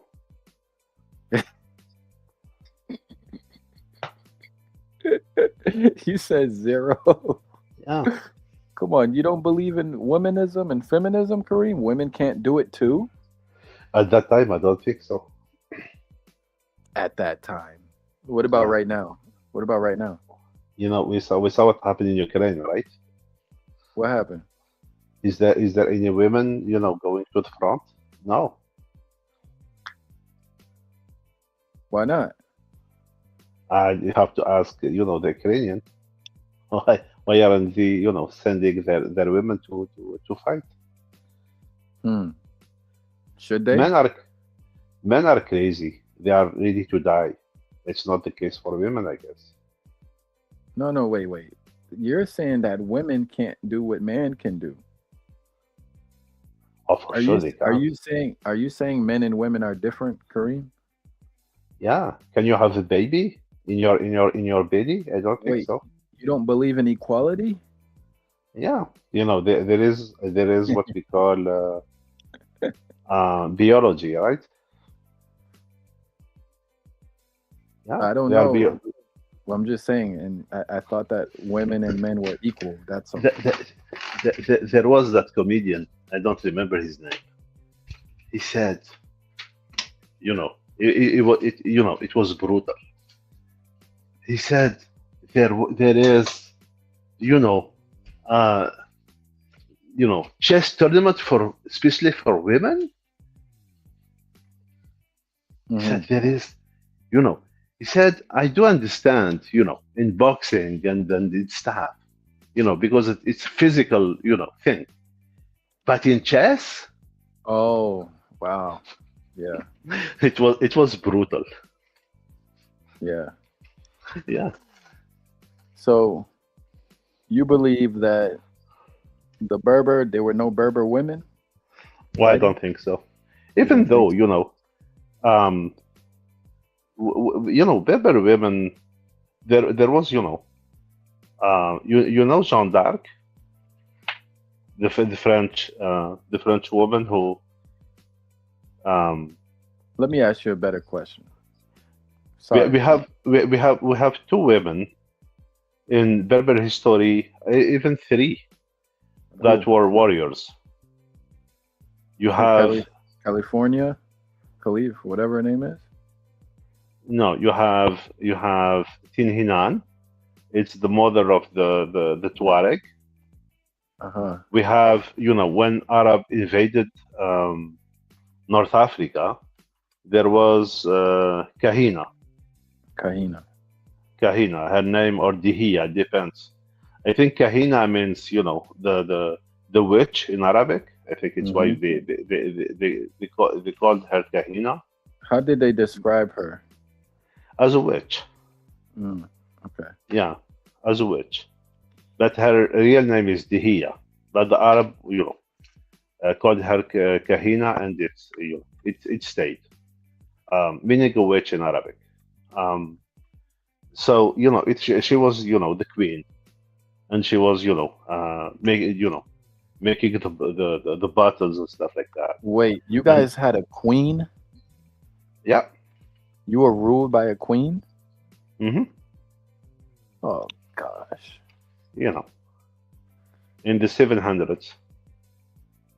Yeah, Was she a good leader? she lost to the Arabs though, so I'm not sure. Mm. They Yeah, said that she may have been Jewish. yeah, because of her name, I guess.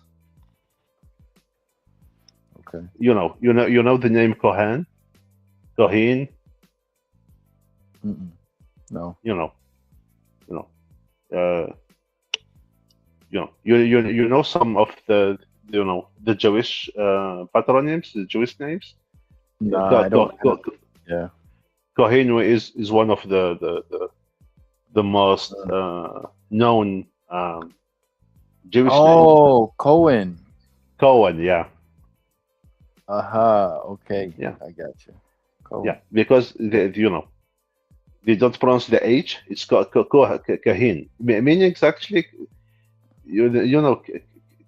K- Kohen means it's the one that is in the temple. Hmm. Kahin, So a yeah. priest. So it's it's the it's I know they are the descendant of Aaron, the brother of Moses, Okay. the tribe I of believe. Kohen. Yeah, Kohenim. Okay. They call them in yeah. It means the priest. Actually, it's what he means. There we go. Yeah, Okay. it means the priest. Yeah, الكاهن.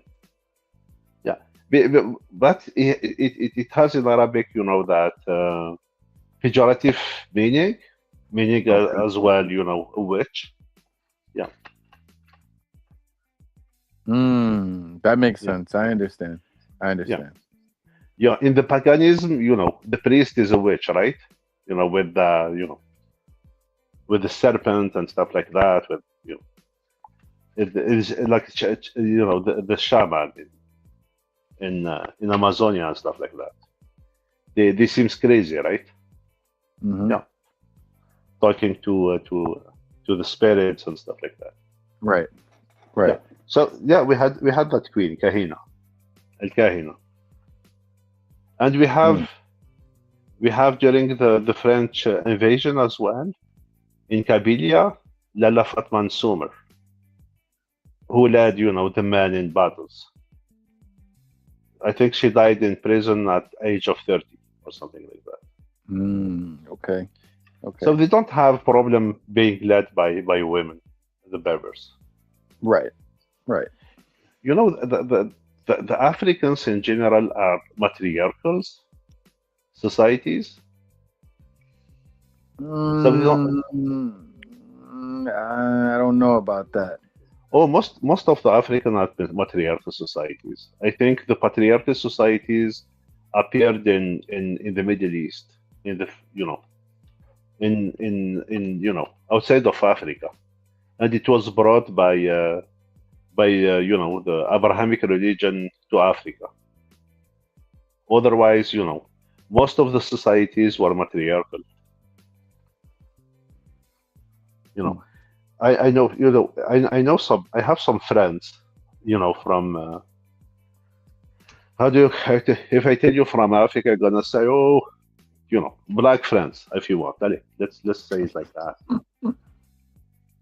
And yeah, until now, the inheritance, they don't inherit their father; they inherit their uncles, their mother, from their mother's side. Okay. You know what? Yeah, that makes sense. I Yeah, understand that. It just comes from the basic principle that you come out of your mother's stomach. That's it. and the mother is in the village. The father, if there were, yeah, gatherers and stuff like that, they are never there. Yeah. So yeah, you are sure who is your mother. You're never sure who is your father. Like, Right. yeah, I think But here's the thing though. You know, that okay, I'll give you an example, and this is what I hmm wanted to talk about too. hmm America. Let me ask you about America. Is hmm America patriarchal or matriarchal? Oh, it's patriarchal now. Everything is patriarchal. I don't think there is any matriarchal left now. Most of them, you know. Even I had that thinking that, well, you see those like Trinidad and Bora Bora and stuff. The Eskimos. Let me just have some water, please. Kareem, I disagree. I don't think America is patriarchal. I think America is matriarchal. It became, And it's it became, matriarchal because ideologically, women control, not through, like, they're not the ones who signed the legislation, but guess what? They control the pulse and ideas of America right now. When a, when a let me woman, let me just go ahead. frame it. I think it's becoming material. For instance, there is no, excuse the term, there is not, what we call bastard anymore. It doesn't exist. Mm, You can have a mm, child, outside of the marriage, and it's okay, mhm. Yeah. and it's good. I'm not saying it's, a bad thing, No, but that's not that is a bad thing. Come on, Kareem. it doesn't matter for the child. I mean, It does. Okay, I'll tell you how. for the Now, child, he has his, full rights, even though the father is not there. okay. So yeah, let me go back, to the matriarchal system. You see those, I don't know if you know about, the bounty, the that um, shipwreck in I don't know, somewhere in the Indian Ocean. When first the Britain were, going in the Indian Ocean, discovering those small islands. People there were given their wives, right? Their women for the men. It wasn't problematic for them. You know that, right? Say that again, Kareem. Yeah. The sailors, when Okay. discovering, the islands in the Indian Ocean and the Atlantic Ocean and the Okay. Pacific Ocean, when they discover, an island, they can get women, without any problem. The people they are just giving their women for Hmm. the night, Hmm. without any engagement. Right. Right. It wasn't problematic. You know that, right? It was you. Um, Right. I was thinking about that. You know what? It wasn't a problem because if you belong to the tribe from your mother, your father doesn't doesn't matter. You understand what I mean? No, I heard you, but I don't understand your point. Okay. If for instance, if you belong to you have a tribe, Mm-hmm. either if you belong to the tribe because you are like the Jewishness now. You are Jewish if your mother is Jewish. If your father is Jewish and your mother is not Jewish, you are not a Jew. Okay. So if you belong, through your mother, your father doesn't really, it's not problematic.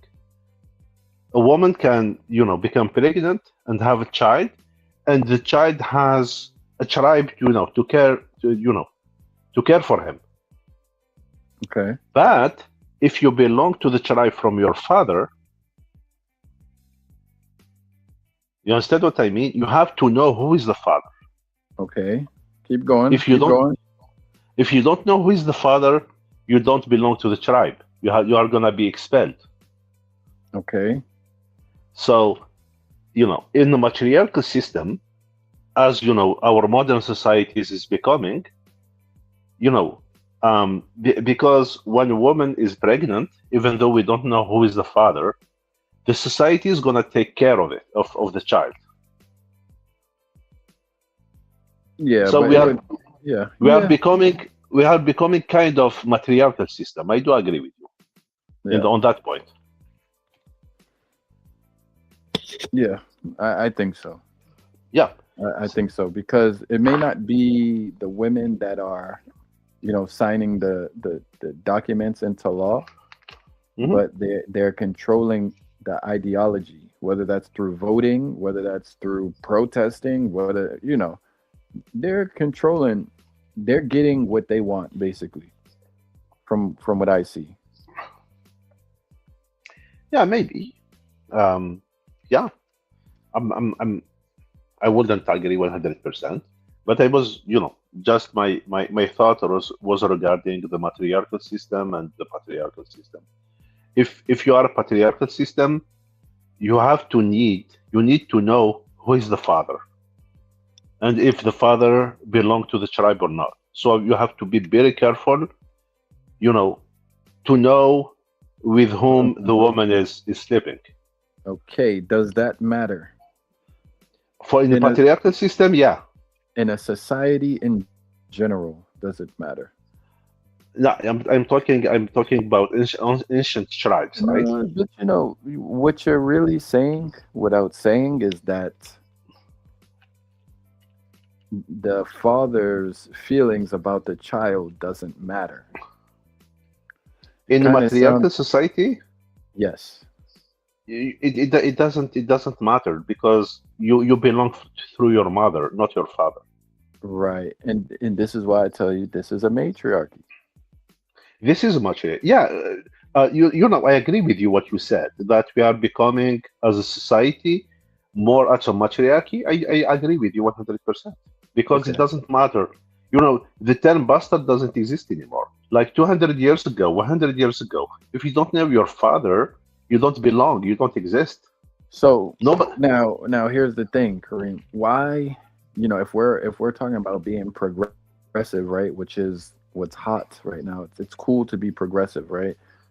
Mhm. Why then, why will a Democrat or liberal say, instead of patriarchy, let's do matriarchy?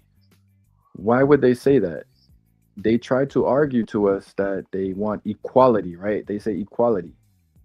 Equality is not a matriarchy. Equality is not a patriarchy. Neither of those are equality. I think nowadays, I think it's it's very interesting what the modern Western society, ended doing.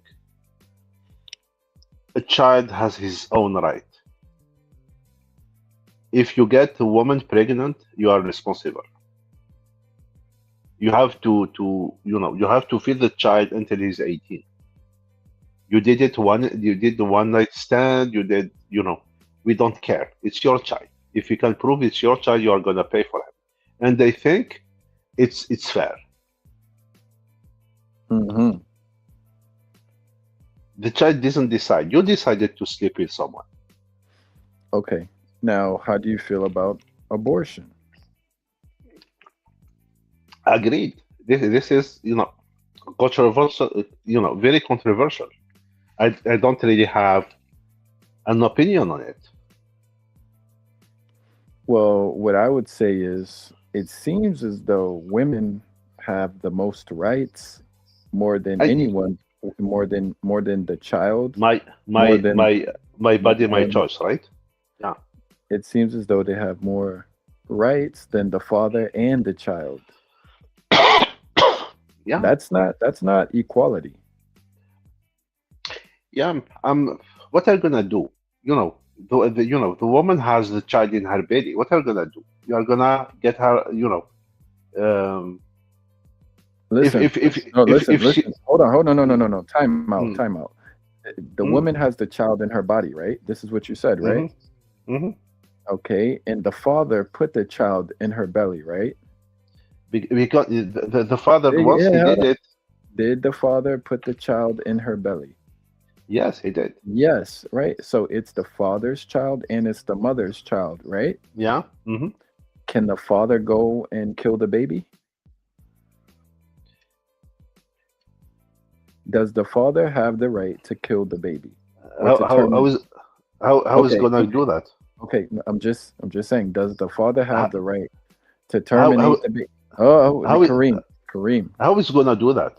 Okay, I'll answer you. Let's say there was a way for the father Yeah. to take control and terminate the baby. I don't know It's how. Hold it's on. No, not no, the no, no, case. no, no, no, no, no, no, no. Just listen. Yeah. It's I not the don't, case. Kareem, just listen to Yeah. me. The father can't do that. He doesn't have the right to do it. And if he could do it somehow, some way, he can't, right? It's not legal for him to do that. But guess Hmm. what? It's legal for the woman to terminate the baby. But you just said to me that it's the father's baby and it's the woman's baby.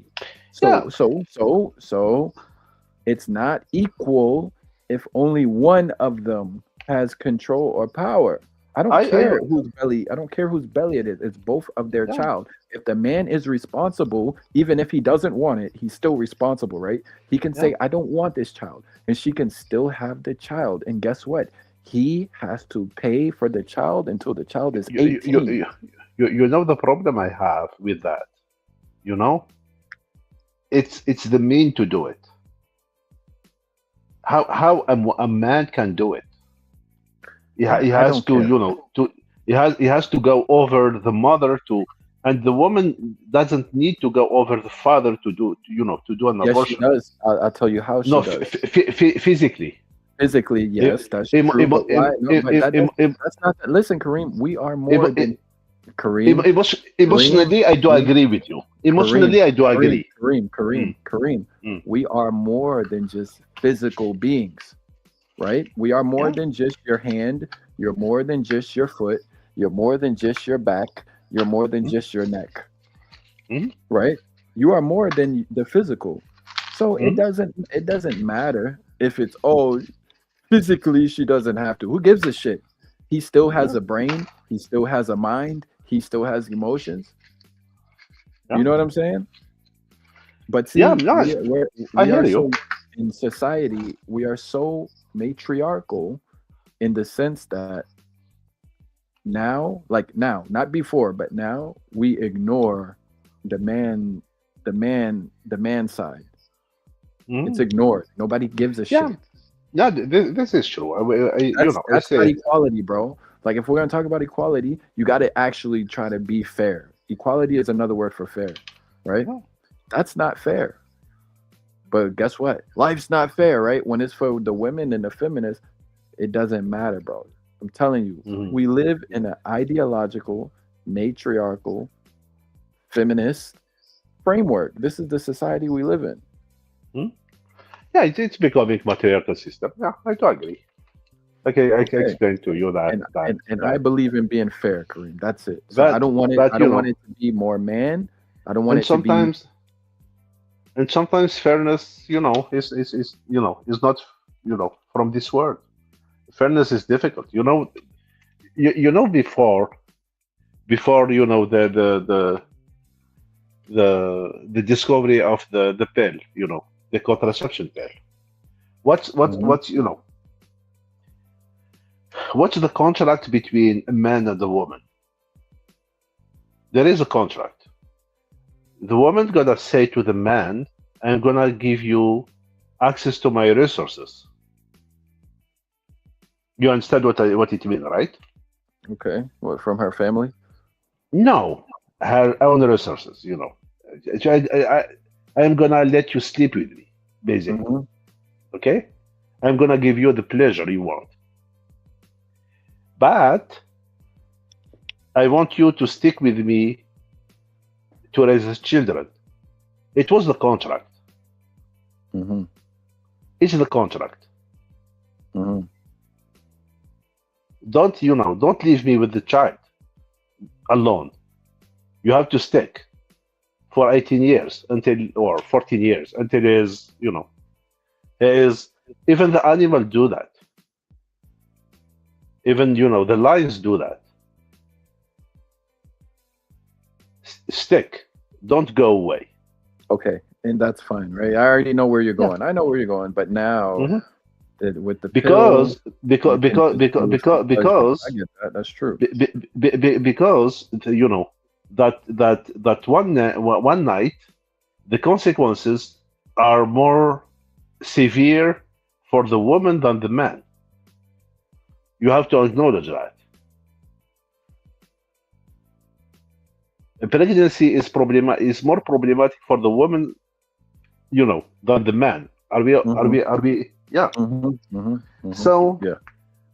after that, I do agree. Taking abortion as um, a contraception mean, I don't think it's fair.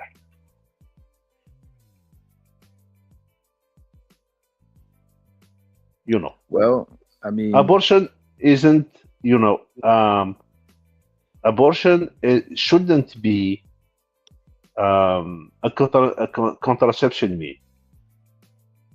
Be careful, don't get pregnant if you don't want child. right. Accident can happen, I agree with that. but there is women getting pregnant every year and aborting every year. I don't think it's fair. Don't do that. There is pills. Well, There I'll is say this. I'll say this, Kareem. I'll tell you mm, this. I am so thankful that my mother gave me life. yeah, Because if she didn't, I wouldn't even be here to argue. You know ex- what I'm ex- saying? ex- exactly. So yeah, I mean, Yeah. it's kind of selfish, right, for us who are living to Hmm. say, who cares about the baby? The baby didn't breathe yet. We're here, so we get to have that opinion. But You, if you you, you, weren't here, you wouldn't even be able to have that opinion. you know why I am telling that? Because even in Islamic law, as long as the child didn't leave his mother, his mother belly, his mother womb, is not considered as human being. So there is little bit of that religious stuff from me. You understand what I mean? That's bullshit. Now, here's the thing. Here's the Ask thing. Islam, not ask me. No. You You're can wrong Google. about it. No, Ask you're ask incorrect. ask. No, I please will. ask AI to tell him what Tell AI Okay. what you think about that.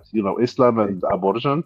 Okay. Kareem, breathe in through your nose, out through your mouth, brother. I'm not Sigh. sure I am Breathe. true. Kareem. Breathe, Kareem. Relax.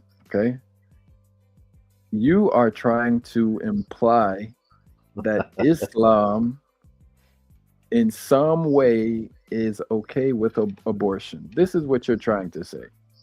Oh, I didn't say that. You can't prove it. Prove it. Prove that Islam supports abortion. Prove it. Just ask AI what he's thinking. Nah, prove it, man. Come on, man. You I know know the that reason. You you know you the you reasoning and why rationale. what I said that I'm gonna tell you why I said that.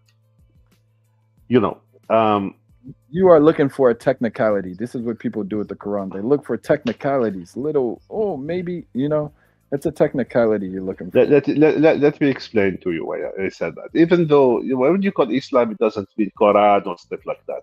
It's we're really talking. Sharia doesn't mean anything to me, and let me explain you why I tell that. If someone kills someone, there is the criminal things, and there is the civil things. You have to pay an amount of money, Mhm. for the family. The civil part of it, and there is the criminal thing. It's something else, but there is a civil thing.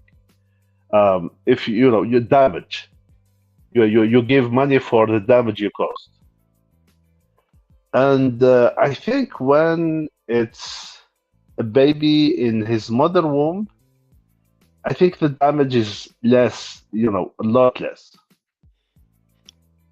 If I do remember in the Maliki What does the madhab, Quran say about it's not abortion? Quran. Don't The just Quran does not ask. explicitly mention the word abortion or provide a specific ruling on it.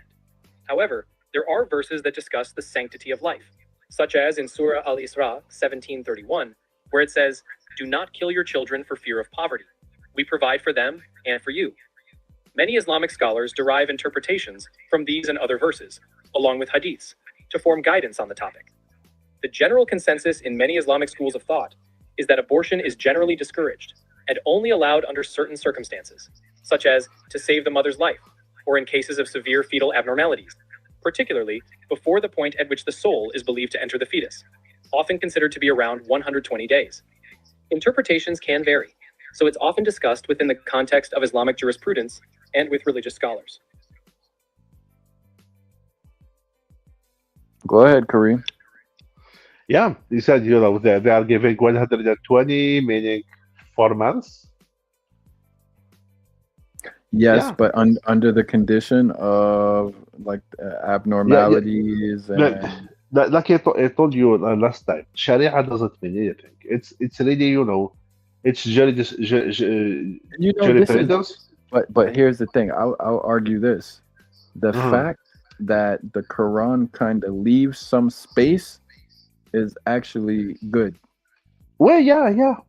It's why I told you Sharia depends on interpretation or something because Quran there is not not everything in the Quran. Hmm. It's there is Hmm. situation that appears and people have to think about it to live in society. So we decide at that time they were Islamic scholars that are giving rules. So it became Islam. But um, situation changes and new things appears and what was true like 1,000 years 100 years ago Hmm. maybe it's not Hmm. true anymore. It's Hmm. just saying. Yeah. It's why when you say Sharia law, it's just interpretation of scholars, of of judges, of that's it. Nothing more, nothing else. So yeah, if you Now, would you say that is how do these judges and scholars become judges and scholars? they work with that, yeah, it's like you take for instance every every empire, every state has to have a certain rules to guide how people live together. It says that the first code of conduct of living together is the Hammurabi one. You know, an eye for an eye. A tooth Mm-hmm. for a tooth, or something like that. Mm-hmm. That I are know the how this. rules we are living with among us. You can't have society living together if you don't have rules. And the rules are decided by, you have the caliph or the king or whatever it is. Okay, let's make some rules based on something. I think everyone has common sense saying that, yeah, you can do that, and we can do that, and you don't do that. And yeah, so they take some people that are versed in their culture, and they decide what are the rules. Sometimes they are good rules, and sometimes they are not. For instance, take for instance, the in India with the caste system, it's a rule they lived for 1,000 years with it, but it's not fair because there is are you still here, or I'm listening okay? to you, Kareem. Yeah, well, I'm not sure because I don't have my phone on me, so I'm not sure if yeah. So it can be justice, and it can be injustice in those rules. Mm-hmm. Yeah. But it's how it works. For instance, in the US, I guess, Let me ask you a the question, Kareem. Mhm. Let's cut to the chase. Do you believe that there should be punishment for women when they do something that is harmful? Should Yeah, the but law be soft on women or harsh on women? How should the law be on women? Should they be you know able to run wild and do whatever they want and say, I'm a it girl, it it so it depends. For instance, take when you take the I'm not talking about the what we call I'm doing that thing with my hands, Islamic law.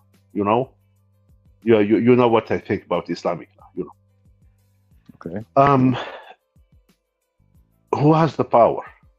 For instance, in Islamic law, there is laws for slaves. Slaves have less punishment than the free people Mm-hmm. Yep. for Half. this I think it's for half of them. for the same crime, because they Mm-hmm. don't have their liberty, liberty of choice. Okay. Uh, I don't know. I can give you examples, but No, I women follow as you. well. I follow you. Yeah. So who But has the okay, power? now listen, in a society where women are growing increasingly in their rights, in their wealth, in their social status, and their power, Mhm. do they still get to be excused for what they do, or when like wh- I'm really asking you about this idea of equality because I see women, to me, they're equal. They make sometimes more money than men. They Mhm. go to school more than men. They Mhm. have jobs and make more money than men. So Mhm. what do we still? What is the argument that women are not equal? And if they are equal, Kareem, should they Yeah. be punished? Should they be punished equally under the law? Do you think They're they are not not? slaves. They're not slaves. No, they're not. They're absolutely not. I'll give you an example. Yeah. When a woman gets accused or convicted of, let's say, battery or assault against her Mhm. husband, Mhm. she'll receive a punishment. But if the husband is uh, Yeah. accused Yeah. of assault battery against his wife, he will receive a harsh punishment. Yeah. Yeah. It's right. Yeah, I know if a woman, if you get a girlfriend living with you for a week, if she calls police that you are for battery, they are gonna take you to prison, and she she's gonna stay in the apartment you are paying. It's true. Well, we saw here. I have friend who lived a hell with his wife. Um, you know, with two children, she was calling him, bring milk. and he had a restraining order, and she was calling him, "Could you bring milk? You know, your children, Mhm. don't have, breakfast tomorrow." And he was going, and this is his Mhm. side of story. Yeah, right. I don't know the women. I know the man. I don't know. So she didn't give me her side of the story. He went there, and she called the police. He didn't respect the restraining order, and he find himself, in Oh jail wow. for, yeah, and he was working. He just find, a very good paying job as an architect, Mm. and Mhm. not going. It wasn't, not going you know to I have work another one for for two you. days. I have another It one wa- for it you. it, it was harsh, but he Right. was, to tell the truth, you know, he was, a fucking asshole. His woman was pregnant, and he had, you know, an adventure with other woman. So Mhm. what do Mhm. you want me to tell you? Mhm. She wasn't, the nicest woman, and she wasn't maybe the best of the men. I don't know, but it was harsh. It was. I do remember, because it was, he was more a friend of a friend of This is mine. bullshit. This is the bullshit. This is why I Yeah, don't like this. Because yeah. instead of just being honest and saying men are we like let's tell the truth here, right? Hmm. Men and women both know, even subconsciously Hmm. and silently, that men are superior to women in so many ways, which is why, and I'm not saying, and hear what I'm saying, Kareem. Hmm. Men are superior to women. What do I mean by that? We have Hmm. more responsibility because there's an expectation of competence, right? And like intellect that Hmm. we acknowledge in men. Um, but we don't have these same expectations for women when it comes to like the same categories. Um, uh, what did I want? How did I want to say this? Superior, I'm not We sure. we see the bullshit. See the bullshit. Mm, You yeah. know it. I know it. Your mother knows it. Your sister knows this shit. And you, as a man, you're so pussified, Kareem. They turned you pussy to where you say, I don't know if I'm superior to a woman. Man, what the fuck is this? You Uh, see how we're trained to lie to ourselves because we want to be nice. And that's you how, need listen, Kareem, that's how good of men we are. We don't want to be rude, but we fucking know. you, you need to find Marquise and have this discussion with, with them. Oh my goodness, Kareem, you full of shit, man. You full of shit. Yeah. I don't think we are superior. Come on. Oh my gosh, bro. Yeah. What okay, you don't think so? Can what what can they do that we don't do better than them? Having babies? Yeah, but see, that's not a equal, that's not fair because we can't do it. Yeah. Yeah. You know, if you name any category that we can do and they can do, we are almost on average, we're always better. And that's Yeah. It, nature, right? Like Kareem, yeah. you're a science guy, No. man. No. Yeah. Fuck, fuck your It's feelings. nature. You're What doing what we emotions right now. You're what doing what morality and emotions. I want you to do scientific thinking. what women do better than men, Okay. definitely better, you know are in, the social science. Women are better than men. I don't believe so. Empathy, You want to know why? Here why. you Here's know why. the I'll tell you why they're not. empathy, the I'll tell you love, why they're not. the care. Yeah. Hold on. Hold on. Mm, mm. That's bullshit. Okay. Here's why. Why? Men, when it comes to social sciences, we are the best historians, right? Because when we Mm, record history, there is political ideology behind it, but we don't tell history based on how we felt. You mm. know, we give you a date, we give you a time, and we give you an event. Yeah. That's history. Men do that. Sociology, men do that. Ooh, what's his name? Ibn Battuta, Khaldun. You can't. It'd be hard for you to find me women. And I know you'll say it's because they were oppressed, but I just think socially with social sciences, men are good too. Yeah. You know, We are good. there is those This is the psychological bullshit. test. This You know, this is the bullshit. giving No, Kareem, for, Kareem. for instance, women can multitask. Men have hard time multitasking. Who's better Yeah. drivers? Who are better drivers? You know, it's not multitasking Who driving. who are better drivers? You know, women have more accident, but men have Okay, more okay, no problem. Kareem. fatal accident. Okay, nope, no problem, Yeah, Kareem. the If dangerous hold you on, know. hold Mo- on, hold mhm, on. You're getting on a private jet, mhm. and you need to go from Canada to Europe. Who do Yeah. you want? Who do you want to fly your jet? Do I have choice? A Yeah. man, a competent man, or a competent woman? I guarantee you're gonna say man first. Yeah, maybe. You know, you tell me, you know, do you want a man policeman or a woman policeman? I'm gonna tell you a man policeman for sure. Okay, so there are roles that nature dictates that. No, for this, I believe there are roles. I never said, you know, Okay, yeah, so if there there is are thing roles, there is things that men can do better than women, and there is things that women can do better than men. here's the order, Kareem. Yeah. Man, woman, child. And guess who loves this? Women love this.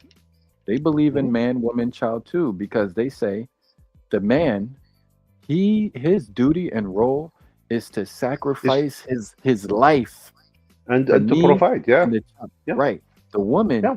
her listen, the Mhm. woman, she's never expected to sacrifice her life for her husband. This is Never. true. This is true. Never. Right? This is true. There's a system. And just like the child is never expected to sacrifice his life for the mother.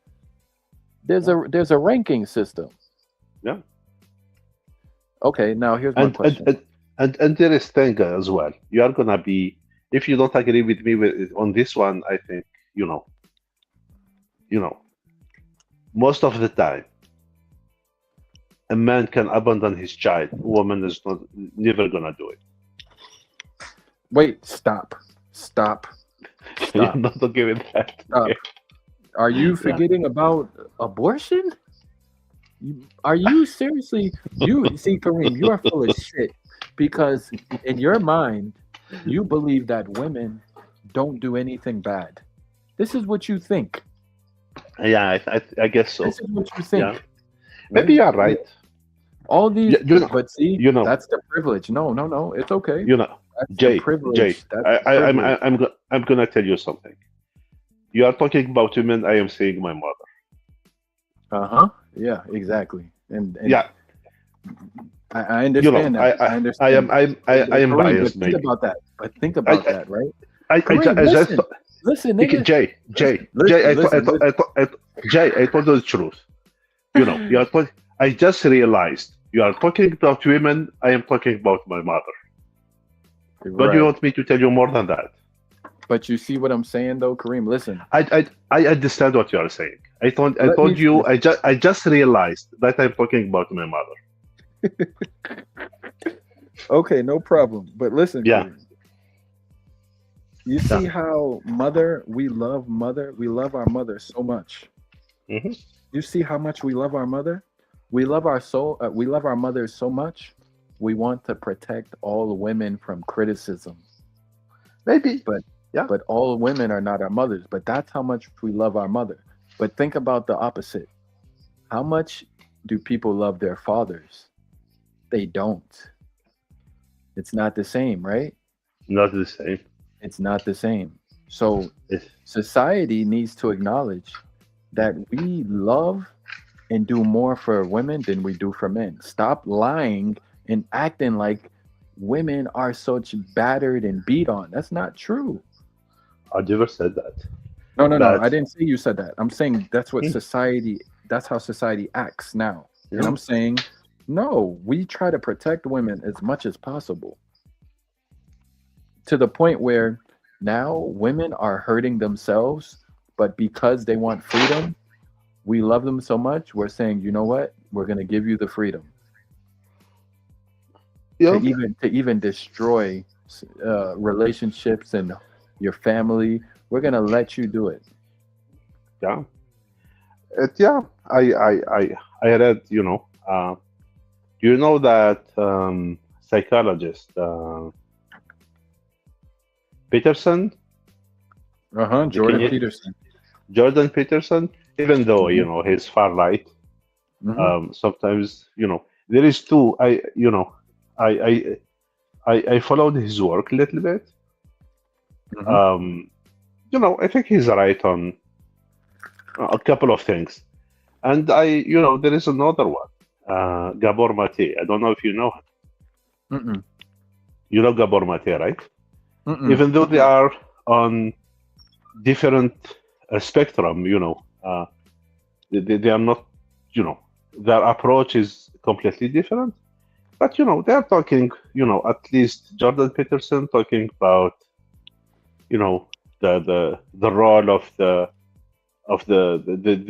young man, and I think his is right on a couple of things. Definitely, yes. The Yeah. only the only thing that's loved in society more than a mother is what? Hmm. Money. No, a baby. Yeah. The world will cry for a baby. You Yeah. know, the babies touch everyone's hearts. Because he's innocent. Yeah. Yeah, that's right. So yeah. Um. Just having that kind of thoughts. Do they really know that there is men that you know that are bad with women? They are not fair. It's true. Like the prophet says, the best Hmm. of the best of you is whom is the best for his family. There is men Hmm. that are not good for their family. The mother is struggling with the children and he's drinking somewhere, or you know, it's true as well. It's When I read unfortunate, the but it's true. when do you think the Quran was speaking to women or to men? I guess both, Really? Okay. and sometimes he was speaking specifically for two women in certain areas, but most of the time he was speaking for both, I guess. Hmm. Yeah, Okay. and sometimes yeah, he was speaking to specifically to women. Yeah, Hmm. so you find uh, hunna, meaning he was speaking to women. Yeah, um, Oh, I see what you mean. Okay. yeah, but most of the time, it was, I guess, what the scholar says, that it was a natural, like you when the masculine tone is for both. Yeah, Hmm. when he did mu'minun, it include women and Oh. men. Hmm. Yeah, but when he want to specifically talk to women, yeah, you know, he was gonna set mu'minun, mu'minat, yeah, Okay. meaning women. Yeah. I'm gonna ask the AI for a breakdown. It says the Quran addresses men and women in several distinct ways, sometimes using masculine forms that include both, sometimes speaking to men specifically, sometimes to women specifically, and sometimes with explicitly gender neutral language. Uh, Ya Ayahuwa, Ya Ayahaladina Amanu, uh, Aladina Amanu. Mhm. Uh, I want a count though. I want to see. Can you give me a count? It's gonna be hard. There is instances when it was specifically talking to women. Yeah, there is. Yeah, Hmm.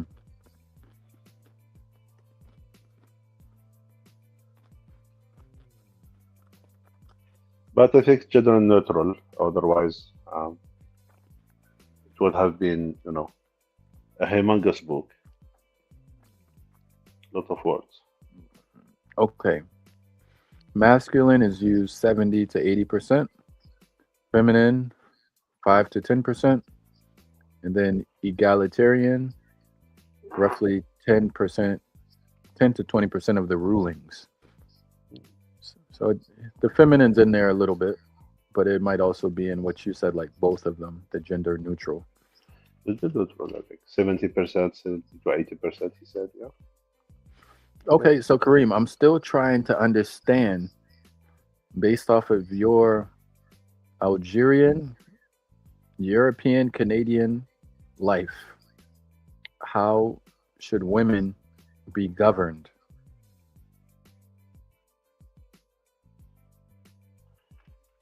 Oh, you know what we say about a fair governance. It says that fair society is a society that protects the weakest among it. The elderly are weak, the children are weak, and the women are weak as well. You can you are in Boston, right? You can Thought we now were decide. thought we were equal. Go You ahead. can now go to you know um, to a 7-Eleven to buy beer if you want. You're not gonna be afraid to get raped or to get mugged. A woman, she's gonna think twice about it. It depends Yeah. because in some neighborhoods, when you're black and you're Hmm. walking around, you can get mugged. Yes, you can, Kareem. Yeah.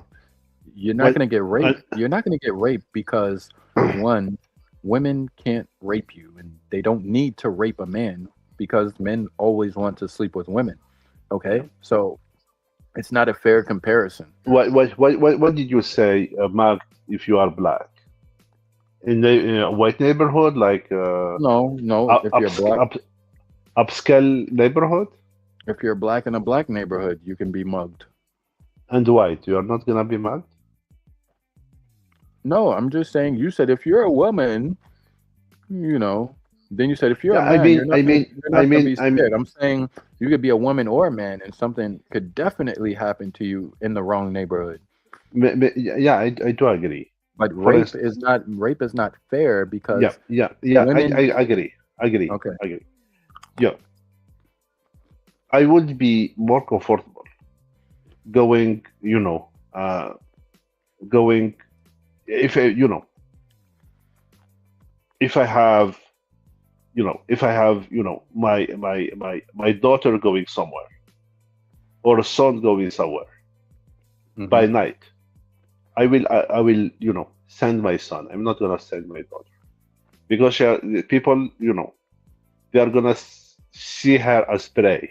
They are gonna prey on her right. hmm less than, they are gonna be more comfortable, going after a woman than after a But, man. but here's the thing. Even though they can go after a man as well. I'm not saying that Well, they're I'm not just gonna do saying it. the world is becoming so civilized, Kareem. Look, an uncivilized world is not good for women. A Yeah, civilized world is great for women. I am okay with you. Yeah, Okay. so And something, you take a woman now I'm from, saying, you take any man from Algeria. There is things he's not gonna be okay, for his wife or for his daughters to do in Algeria, but here is not gonna care because it's safe. Hmm. Yeah, there is more safety in North America than in our countries. This is the reality. I'm not gonna argue with you on that. So, in Yeah. trying to talk about fairness and equality, it seems as though you continue to acknowledge that men are superior in some ways. This is you saying this. Oh, Superior what in what? you are saying women are prey. That doesn't, like, if I ask you what is the more superior animal in the jungle, a fucking lion or a hippopotamus or a hyena?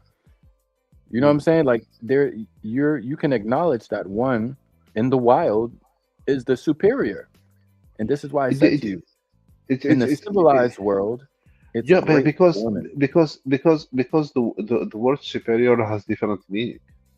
Superior, physically, yeah, man is physically superior than a woman for sure. There is No, no doubt about it. listen, I'll tell you what I mean.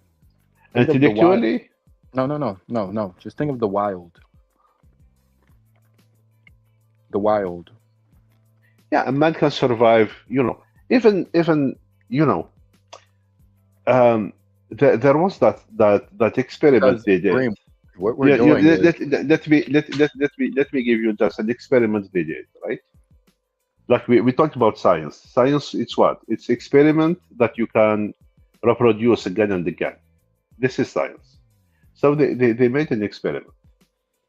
They gave a destination to a man, to men and women. Like go from Boston, somewhere in jungle or in the forest hmm with a compass, and all men were able to do it.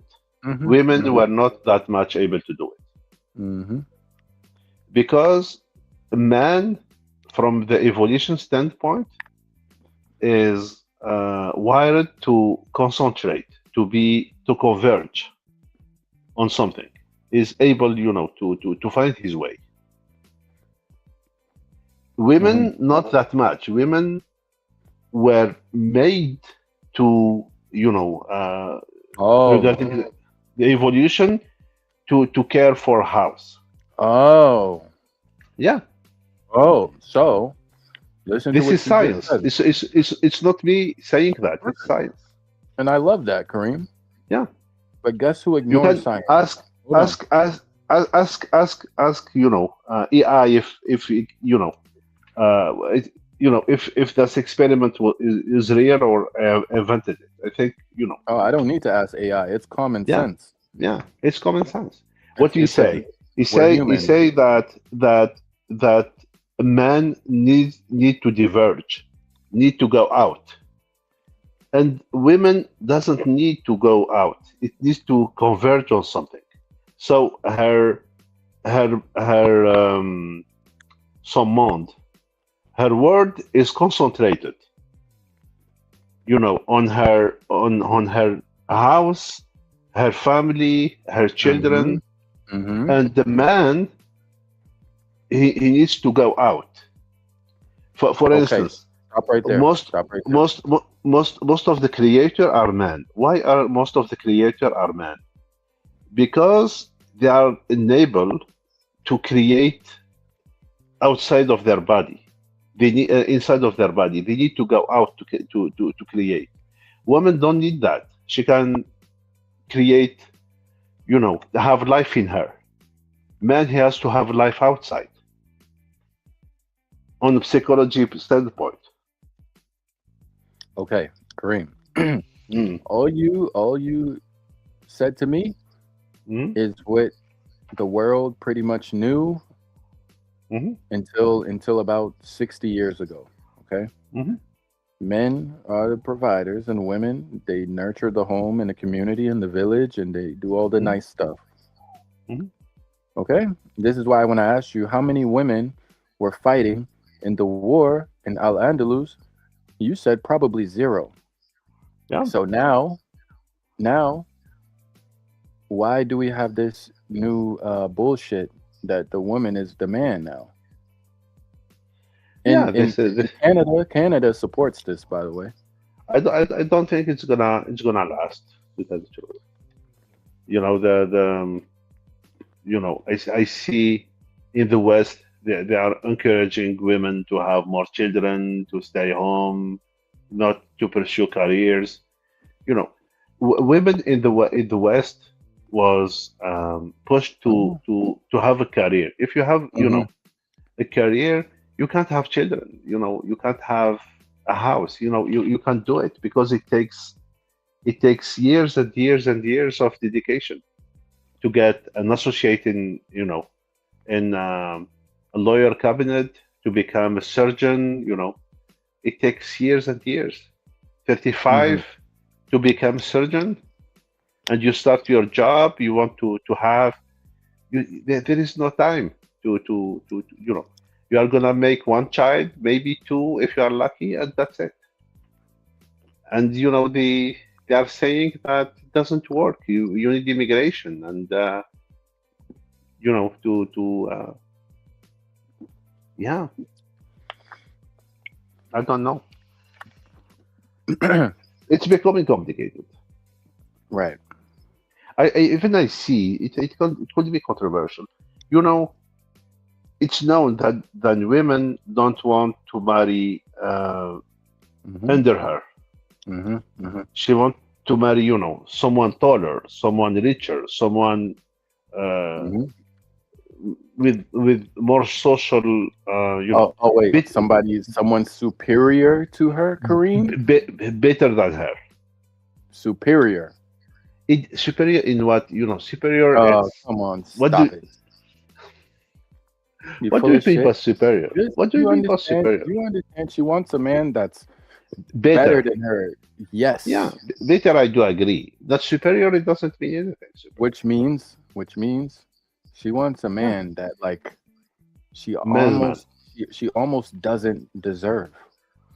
Like he can do better than her almost, or just as good. He can, she like you superior, Kareem. Okay, Yeah, superior. I'm not sure. in a picture, she will be looking up to him and smiling. This is what she wants. Yeah, Okay. superior. I don't agree with this word. Oh my gosh, Yeah, man. I You're a can keep feminist, Maya right? there. So someone who is You're better than her, I do agree. Superior, I'm not sure. Ask AI, just for the. Even though let's AI see let's sometimes see what the Quran says about you you superior. you pushed me one time to I asked AI about something about black. He told me you are a racist, so I don't ask the Shut question up, anymore. Kareem. You are racist. You are racist. Shut up. AI told me you are a racist. I told him, okay, I'm not gonna ask you questions about that anymore. Look, the No, Quran he thought addresses he told me, this question is controversial. It's what he told me. Yeah, men are yeah, go ahead. kawamun. Kawamun. قوامون, yeah. Kawamun. Kawamun. بما أنفقوا. Mm-hmm. Yeah, he said قوامون بما أنفقوا because they provide. It's what he said in Quran. It doesn't just they are. What does it mean? Can you ask AI to give the term in English? What it means in English? Okay. Yeah, It means maintainers or protectors. yeah. They take You, care. you know, So basically, a man is to a woman what a woman is to a child. Now, let me ask you a question. yeah. Because Is but hold on, hold on, Quran, hold on, yeah. Kareem, hold on, Écoute, you hold on, are hold you on, are hold you on, are hold you on, are on Kareem. my you are on my turf, man. But No, you're on he my said turf.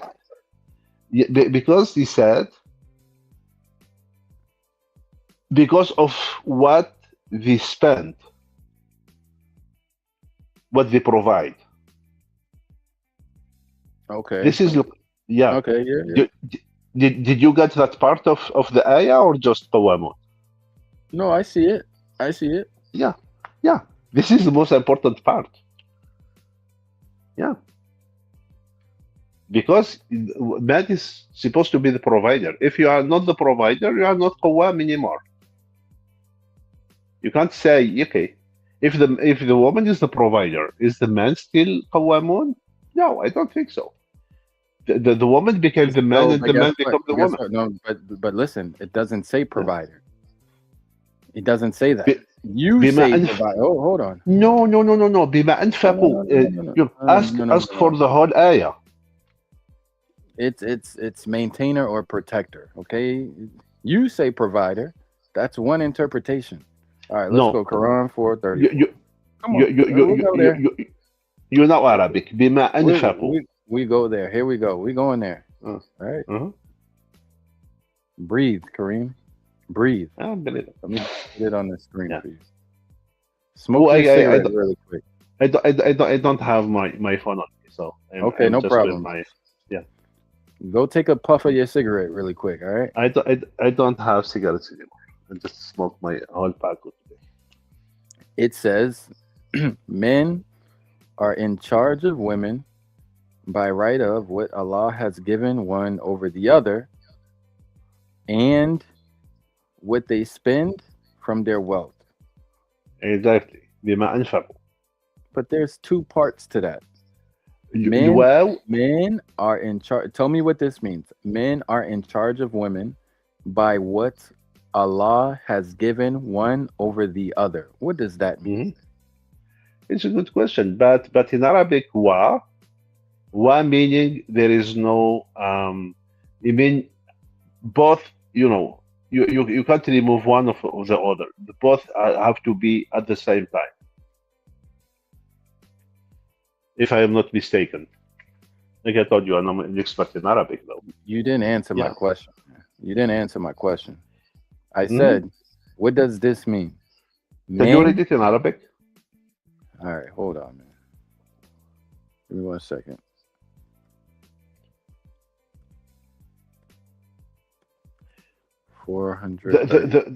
The first part is it's open to interpretation, but the second one is clear as as water. Okay, that's perfect.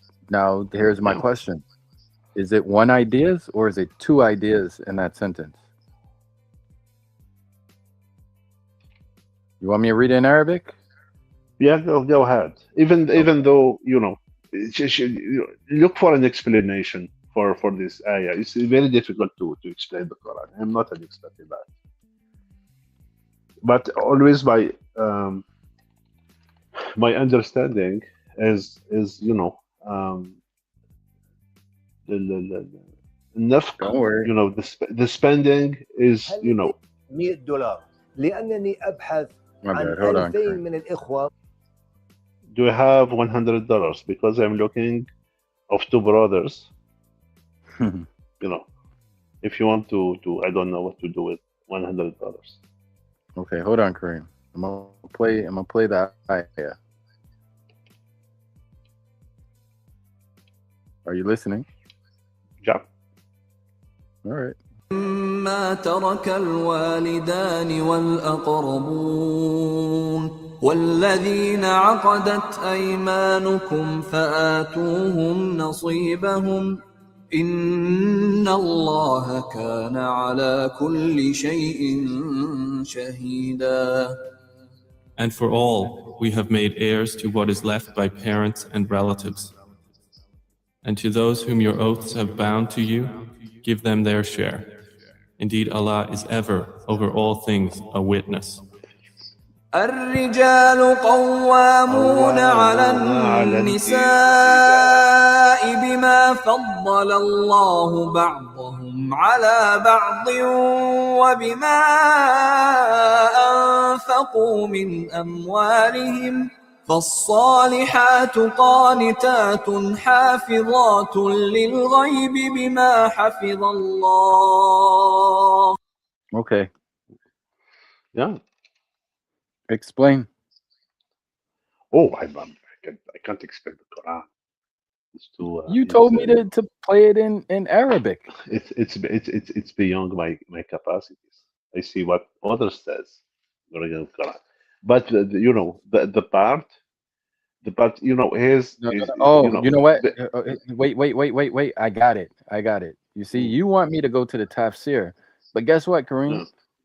Hmm. I'm kind of smart. Okay, ana dakia. Okay, ana dakia. All right, I'm No, the smart. key, not the key, Ana daki. the Oh, key, I'm sorry. I'm sorry. Daki. the key. Okay, there we Yeah, go. you're must, you're becoming feminist, man. Oh, that's funny. Okay, I okay. don't know if it says something about you, but yeah. So no problem.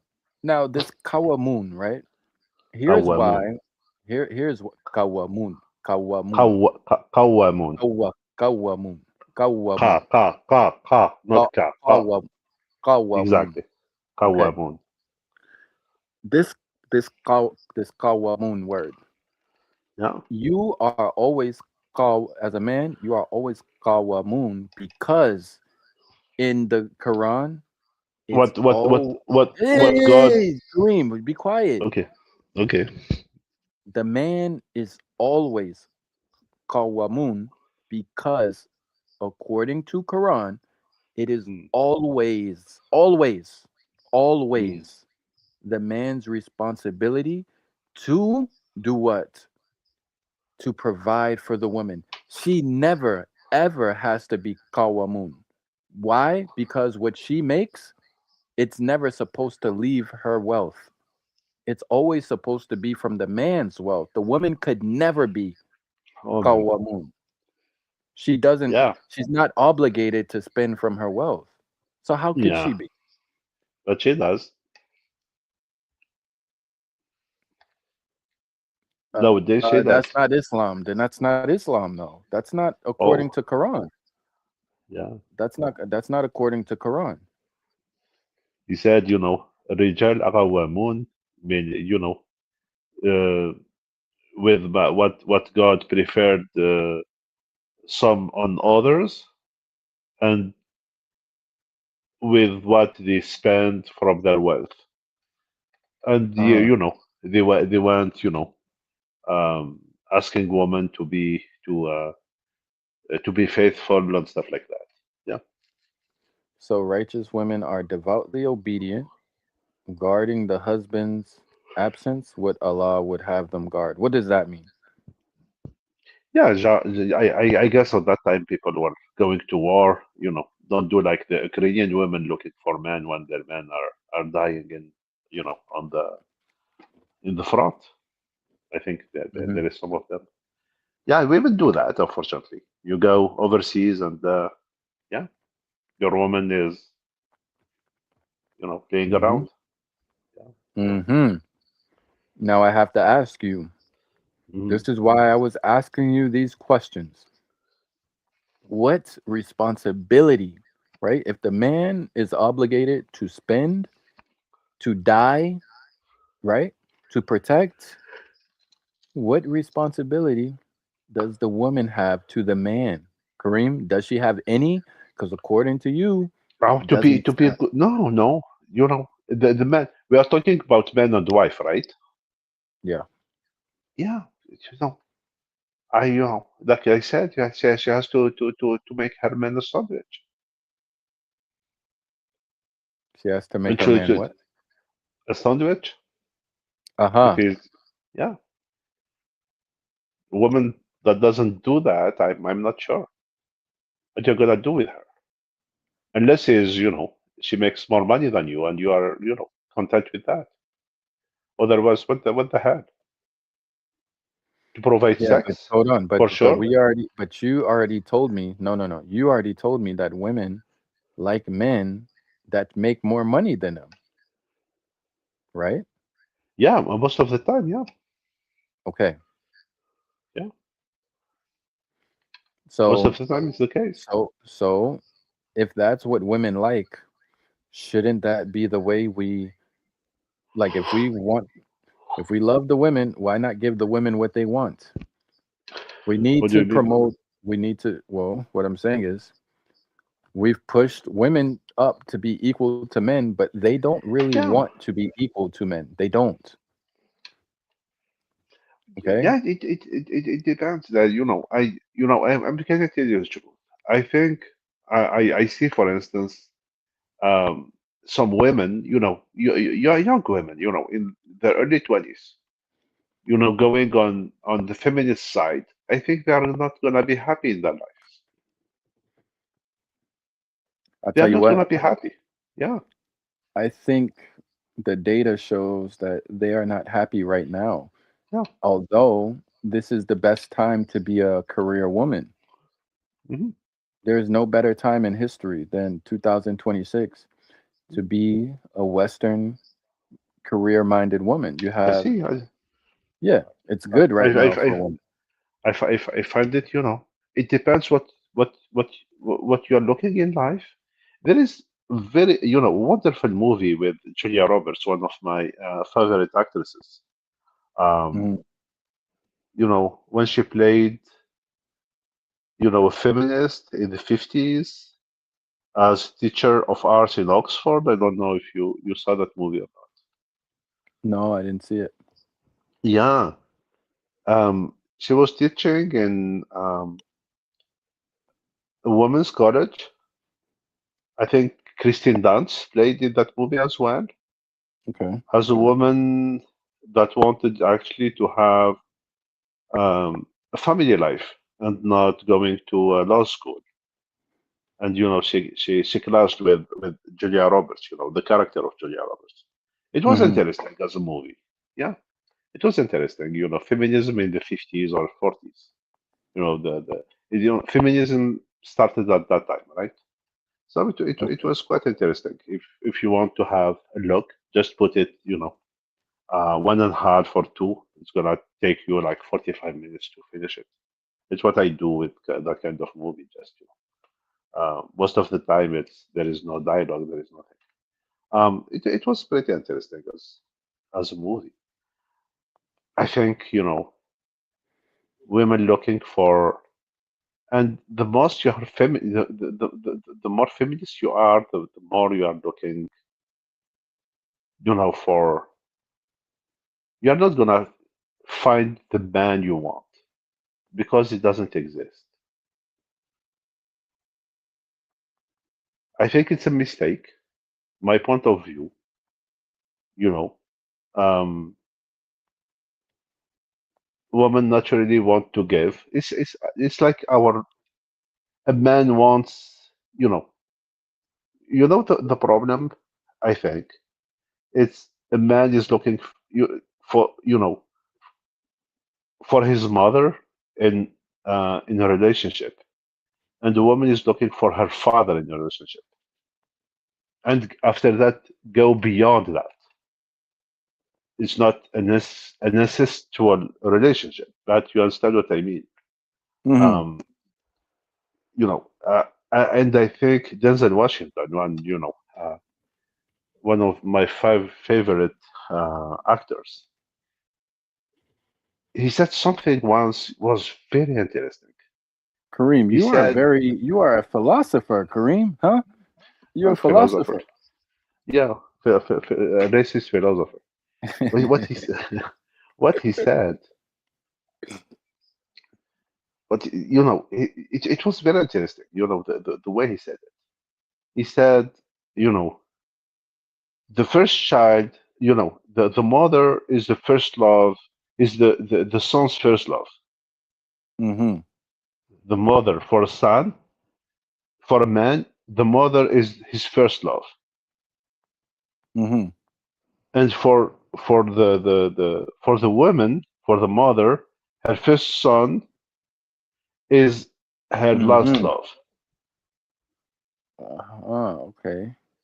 Yeah, you can Google it. Doesn't watch it. It was so interesting. Are you the first? If the first, or what's your? No, no, I'm the The last. all. I the last. Yeah, you are fucking. Yeah, I you am are an what? accident. You are an accident. Oh, probably. Yep, yep, yep. someone someone has a drink, and he said, okay,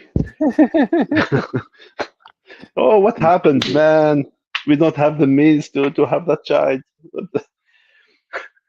He said, What about you, oh, Kareem? Where are your brothers and sisters? You got brothers and I'm I, sisters? I am just in the middle, stuck in the middle. Yeah, Oh.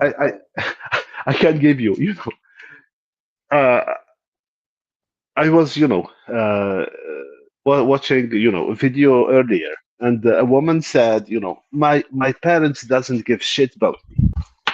He said, she said, the first child is the original. They Mm-hmm. try, to get him perfect and stuff like that.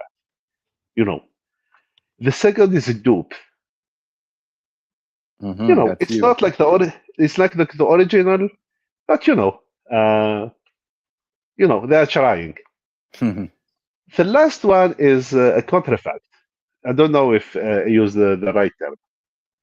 The how do you call a false channel, for instance. Kareem, nobody cares about the middle, okay? It's only the first and the last that are special. I even yeah. The middle, but my aunt once told me. You know what my aunt told me? Told me what you are complaining about. He told me you are not the first dog. The sun doesn't harm you, and you are not the last, so the cold doesn't harm you either. You are just in the middle. Mm-hmm. Yeah, it's what my mother's sister told me. Her older sister Okay. told me you are not the first, so you are not uh, uh, feeling the heat, and you are not the last. You are not feeling the cold. Right. Yeah. Right. So yeah, I thought you are right, Auntie. What do you want me to tell you? The joke, went back on me. But it really a joke? I'm not sure. Mm. Yeah. Okay, Kareem. Okay. Yeah, it is what it is. I need to have some sleep. I'm working tomorrow Yeah, yeah. All right, at brother. at nine-ish. And yeah, we're gonna finish, the conquest of Andalus at some Yeah, time. yeah, Okay. we can do it next time. Yeah. Okay. All right. Have a good night, man. All right. Have a good night. Oh, I saw that, you were hit very, very hard with the storm. I didn't know it was that serious. Yeah, dude, you're talking about, oh, you don't have to work. Haha, you lucky. I'm like, does he realize we're getting 2 feet of snow? Yeah, I saw that. It was serious. Yeah. Yeah. And we Yeah, have big here in Canada we have the mean to work with that. You don't. level. Yeah. Even though I think sometimes, when there is that much snow, the people don't work. They just stay at home. It's very dangerous Mm, to go outside. that's right. But 12 hours, the snow is removed from the you know Mm, it's millions of dollars. They have those big caterpillars and stuff like that. They remove it like in less than 24 hours. Everything is hmm. done. Okay, Yeah. man. Take care. All right, you too, Kareem. Okay, bye. Have a good night. Good night. All right. Kareem from Algeria. Kareem from Algeria. It was a good talk, man. Nice history. We talk about the truth. We talk about the truth, man. 2026. Shit done gone too far. Play a little music on the way out. Play a little music on the way out. You still haven't figured out the writing waves. It's all about heaven. It's a state of mind. That place where you lose yourself and you find yourself. Yeah. La música de Harry Fraud. Yeah. Them niggas ain't really know that we can play. Call the cavalry, let's place your bet, let's put them all up to date. Make an example out of them bitches, we gon' put them all on display. We gon' chop up all they body parts and put them all on the plate. Got them EMTs back in motion, this shit is back up in play.